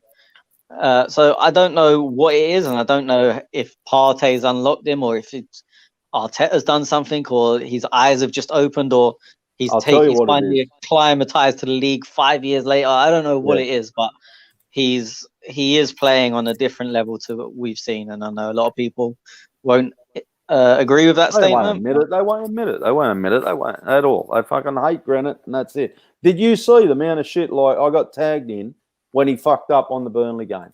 And that is all they see. Oh, he fucked up again. Boom, boom, boom. Fuck off, right? The cunt, he's been here 5 years. I honestly think he's always had these. He's always you're gonna ruin this by getting too far ahead of yourself. No. He's always had it in him, right? What I think it is, he's just got a bit more mature, and he's settled a little bit more. I probably feel he's probably settled down a little bit more. Last season where he was doing the yappity yap, told the fans to fuck off or something? Was it season before? Yeah, last season. Yeah, so he was so frustrated, and these guys are humans. It obviously hurts him, and I just think he has settled down a lot more. I think he's probably matured a lot more as well, which is maybe helping his game. You could say as well that players around him are helping his game too. Like when I'm trying to think who was there. His first couple of seasons, it wasn't an Aubameyang and a Lacazette. It wasn't an Aubameyang running full pelt onto a granite ball. Like who was there? Giroud? Would it been? Yeah, he played with Giroud. Yeah, Giroud. Yeah. You got Sanchez, you had Ozil. So it was a different team, different chemistry. I'm gonna make a statement that Addy's definitely going to disagree with, and I think you might as well. Arteta's made a lot, and earlier in the season we all hammered him for this, saying, "Oh, has he really improved anyone?" And now you look at it and you go, "Yeah, most of them." Like you look at our players, and okay, KT wasn't fit under Emery, so it's unfair. We don't know if Arteta's improved him because we didn't see enough of him before. But you look, Luiz is definitely better than he has been at any time under us. Cedric was seen as a joke when we signed him, not by me, but by a fan base. Now no one cares if he's playing, as in we're not, oh fuck, he's playing. Xhaka's playing the best football he's ever played for us. El Nenny's playing the best football he's ever played for us. Smith Rowe, according to most, has come out of nowhere. He hasn't. Saka's improved immeasurably. So Pepe's at the moment is playing the best football he's ever played for us by an absolute distance. Again, now the biggest compliment we all paid him. He came on for Saka and no one give a shit. As in, it wasn't like fuck, Saka's gone off. So it's weird because 3 months ago we was going, oh, he hasn't improved anyone. This is what he was brought in to do. Now you look at it and you're like, fucking most of our players are playing a lot better. And if we were throw El Nenny in that as well, because I did. Like, look, it may just be coincidence, but if we was saying he didn't do it when they weren't playing well, which also may have been coincidence, we have to give him the positive. We gave him the negatives, we all did, including me. So now I think we have to give him the positives. I think it's more of a case. Look, and you're probably right. Okay, and I'm not disagreeing with you because I think you are kind of right, but. Is it the case that when Emery was in charge, it seemed to be so much going on where the players didn't even know what the fuck was going on? Like where Arteta seems to have one or two game plans are easy to follow. Yeah, so I agree with you, but I'm talking about on an individual level. No, okay. Like, as in, that's why I named the players individually, because it'd be easy to say yes, but under Emery we came 5th and under Arteta we came 10th or whatever it was. But I'm just saying, in the last 3 months, you're talking about individually, player for player. I think so. It feels like he's improved a lot of them. Yeah, I think so. I think he has. Yeah. See, for me, I feel there are some players that he has improved. I think he's improved Bellerin. I think Saka has definitely grown under Arteta. For me, I feel Pepe back in the last season was a much better Pepe, but again now I think Pepe is a confidence player and he needs a run of games, and now Arteta's putting him back in.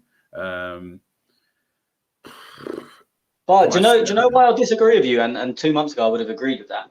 We're now seeing Pepe play good in cameos, which we never saw before. Like, now he's coming on for 20 and looking like technically secure. And before, as you said, he needed 5-6 games and then he would start to look good. What I would say, he looked more dangerous at the end of last season. I completely agree with you there. I actually think he looks a better footballer now. Like, do you know what I mean? More rounded. He knows what he's doing. He knows when to take, not all the time, but in general, he knows when to take people on, when to play the safe ball. At the start of this season, he went the complete opposite. He went the safe ball every time, which was a joke because that's not what you have Pepe for. Yeah. But I think I wouldn't even say he's made him a better player. I think he's made him more intelligent. Yeah. Yeah. Some things have changed, and you have to give credit where credit's due. I admit that you are seeing a better Granit. You are seeing a better Pepe more and more. Like, he's still not that, and forget about the price tag, but he's still not that wow. He's wow, but he's every now and then, you know what I mean? But I have to agree. I think every other player has found something, and whether things are just easier, I don't know. I don't know what it is, but then you look at the ladder, and we're coming 10th. So yeah, I think it's been since Christmas. I just want to throw a question in quickly, and it's a very quick question. Luis, 1 year extension, yes or no? Yes. Tez? Yes, no. Yeah, it's a very easy decision for me. Yeah. Unless now the board say we're gonna go in and get a Upamecano or a. It's gone. Upamecano is gone. Oh yeah, yes. Yeah, he's gone to Bayern Munich. Bayern Munich. Yeah. Unless the board say, oh yeah, cool, we're gonna go and do this big deal, then no. Well, just Saliba is the big deal. I know it was 2 years ago, but Saliba's coming back because this is what's going to happen if he gives Luis a new contract, which I agree with. I think he should. And then he starts the first game and Saliba doesn't. The criticism's already coming. Yeah. So that's why I asked, because that's exactly what's going to happen. Do you boys find that the German league is very funny like that? It's almost like if you're a young player coming through the ranks, like, you know, the goal is to go and play for Bayern Munich. I don't get it. Get it. Like, what would, you know, like, I don't know what Red Bulls, what from wherever that town is to, I presume it's, Leipzig, compared to Bayern. I don't know, but like, yeah, it's just like that's the goal. That's where we've got to go. It's fucking weird. You see heaps of it. Usually from Dortmund players too. Anyway,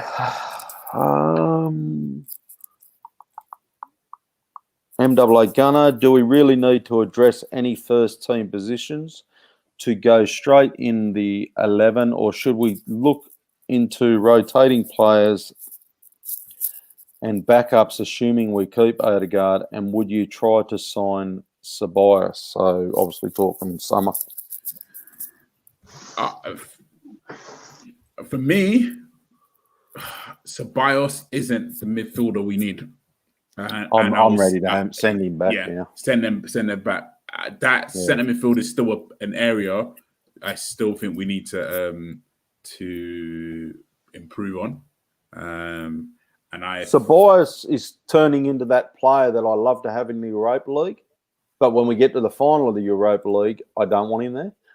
Like he's becoming a great backup player, I guess.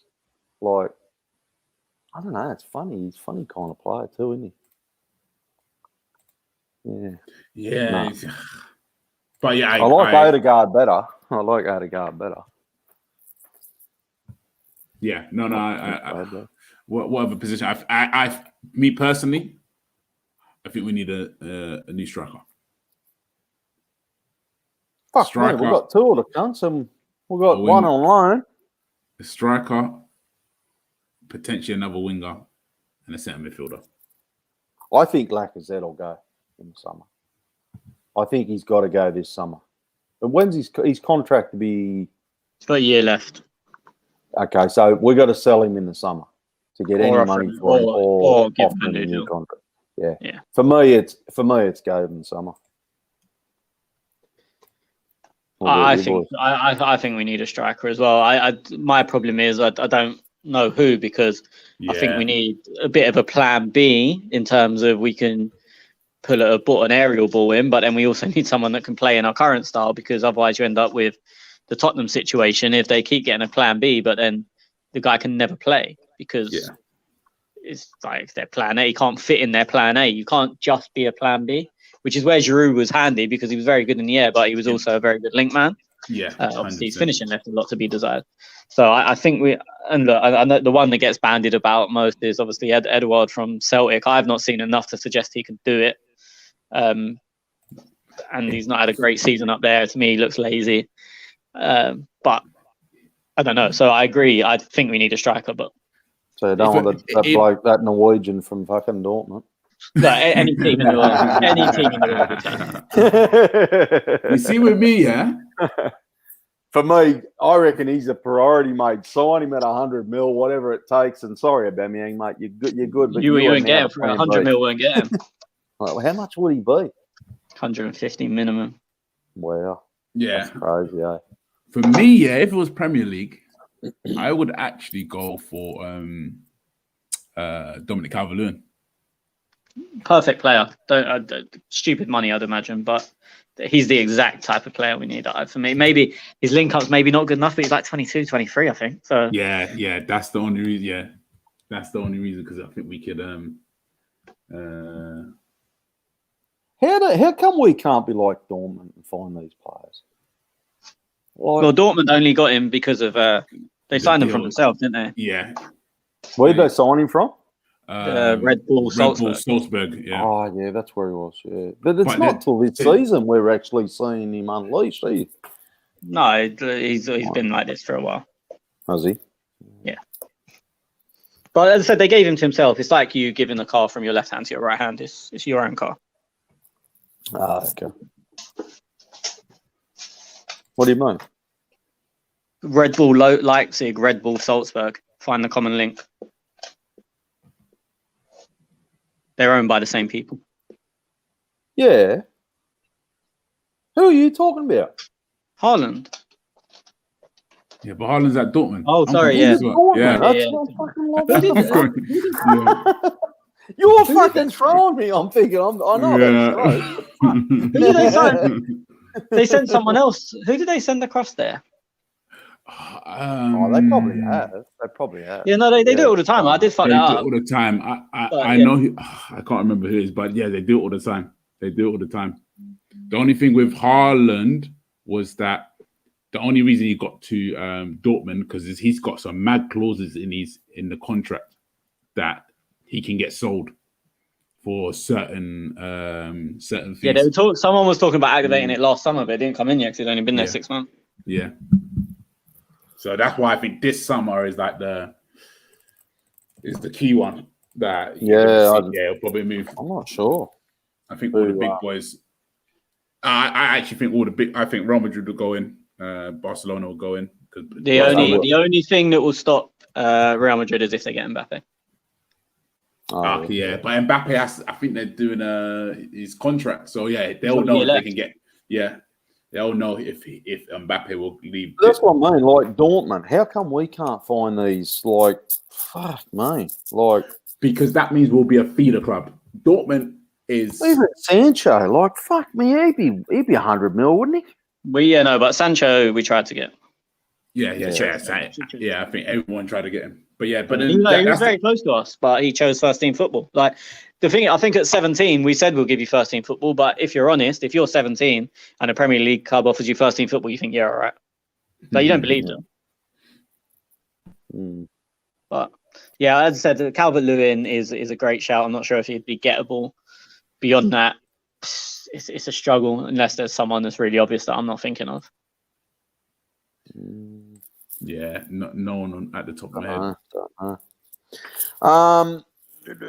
If you guys touch on the Burnley match and mention how solid Chambers was in the right back.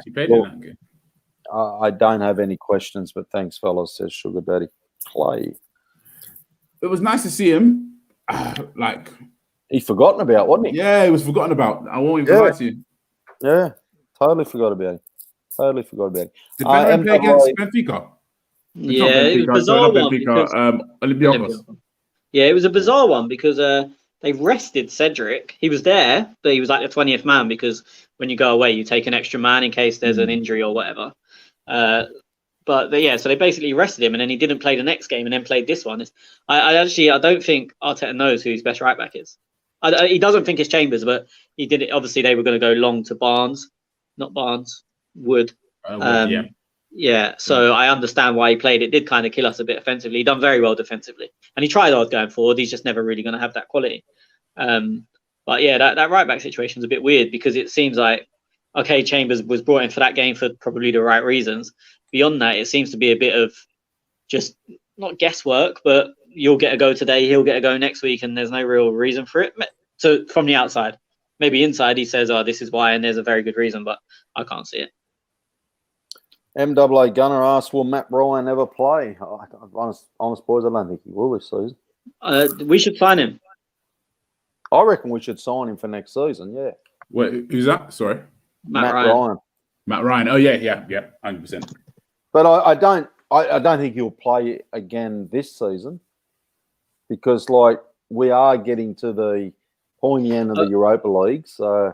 Only if the league goes dead towards you. If we're deep in the Europa League and the league goes dead, that's the only. I mean, I can't see it because I think a lot of our end games are quite not easy, but they're against better teams to play. They're lower in the table, so then it shouldn't really go dead. But are you boys ruling out a top four now? Top four, League, top 6. 100%. That's gone. Yeah, top 6. Yeah, me top 6 still. Still possible. I know it's still possible. No. But... I think it's too much for us to do. Yeah, okay. And we have a good running. And me personally, Arteta needs to focus on Europa League. Yeah, I think so. Yeah. For me, he just needs to focus on Europa League. That is going to be our best chance to get. But you want to keep Leno. So if you're in the point, we're focused on Europa League, you still need to keep him match fit. So it's a real balance, isn't it? Because you can't go, okay, well, look, the league's gone. We're fucked. We're not going to get any better than 10. We're going to finish mid-table, but we're going to concentrate on Europa League. You've still got to kind of play Leno, even though because of match fitness, haven't you? Our goalkeepers still need to be a bit fit. Yeah. I mean, you can't completely bomb him out, but you can rotate him for a game or two. But you can't completely go, Matt Ryan's now the league keeper. But, I think top 6, a big top 7 because City will win the cup. There's still a chance because these next 2 games are huge. We've got West Ham and Liverpool, I think, either side of the international break. And after that, I don't want to say plain sailing, but I think Chelsea is the only top-ish team we've got to play. And after that, we've got, if you look at the bottom of the table, we've still got to play Newcastle, we've still got to play Fulham, we've still got to play Sheffield United, we've still got to play West Brom, we've still got to play Brighton. They're the bottom 5. So I'm not sure what is there, 10, 12 games left. We've got West Ham, Liverpool, as I said, is our next 2. And then after that, we can pick up. And the way this table is, if you get 15, 18 points in a row, 5 wins, 6 wins in a row, you're in the conversation. So I wouldn't rule out Tottenham. I'm not saying we're going to get it, but I definitely ain't ruling it out just because of the way the fixtures fall.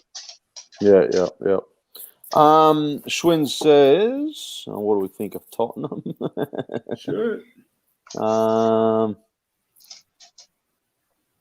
think that's about it. IMAA Gunner just asked one more. Do you think Arteta wanted to play with a 10 in the first half of the season, but was told he ain't play Ozil and couldn't get Aour over the line? I think he wanted to play with a 10, which is why he played Willock as a 10 in certain games. That's right. He played him as a 10. Yeah, he played him as a 10. Do you think he thought Smith Rowe was a bit raw? No, I don't think Smith Rowe was fit. I think he was injured. Right. Tony, is that correct? He was injured. But then, like, this is the thing, he could have tried. For me, he could have tried other people in that 10 role, but he didn't try it. And if you remember, he tried Laka. He did try Laka. Yeah. Tobias would have been probably the better. The better. But then if you remember the first half of the season, he started as a free at the back. He started as a free at the back, continuing what we did from the back end of last season. And then I think he chopped and changed it too much. But I always knew he was going to always go back to a 4-2-3-1.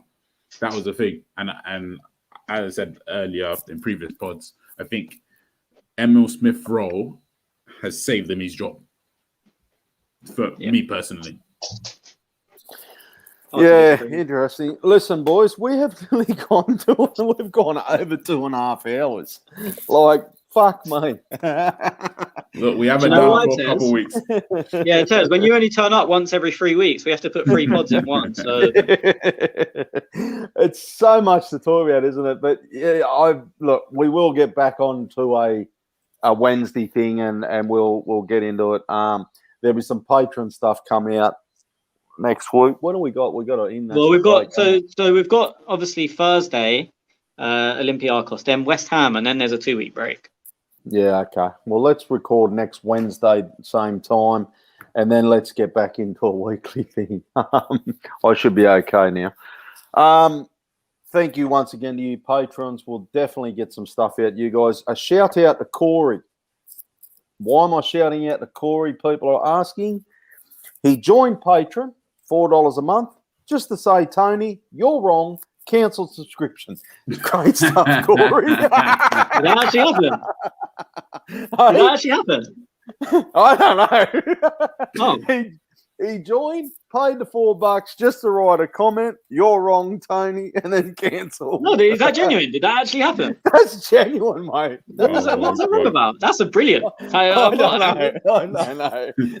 Oh, I fucking had a good laugh though. I don't know. Where did he comment? Hang on, I've double. That's amazing. Yeah, it was a classic. Imagine that's my kind of petty. Like I love that. Trying to look now where it was. It was on one of the posts under the patrons. I was like, fucking what a classic. I mean, I'm not gonna take the piss of his name being a nickname for a cock.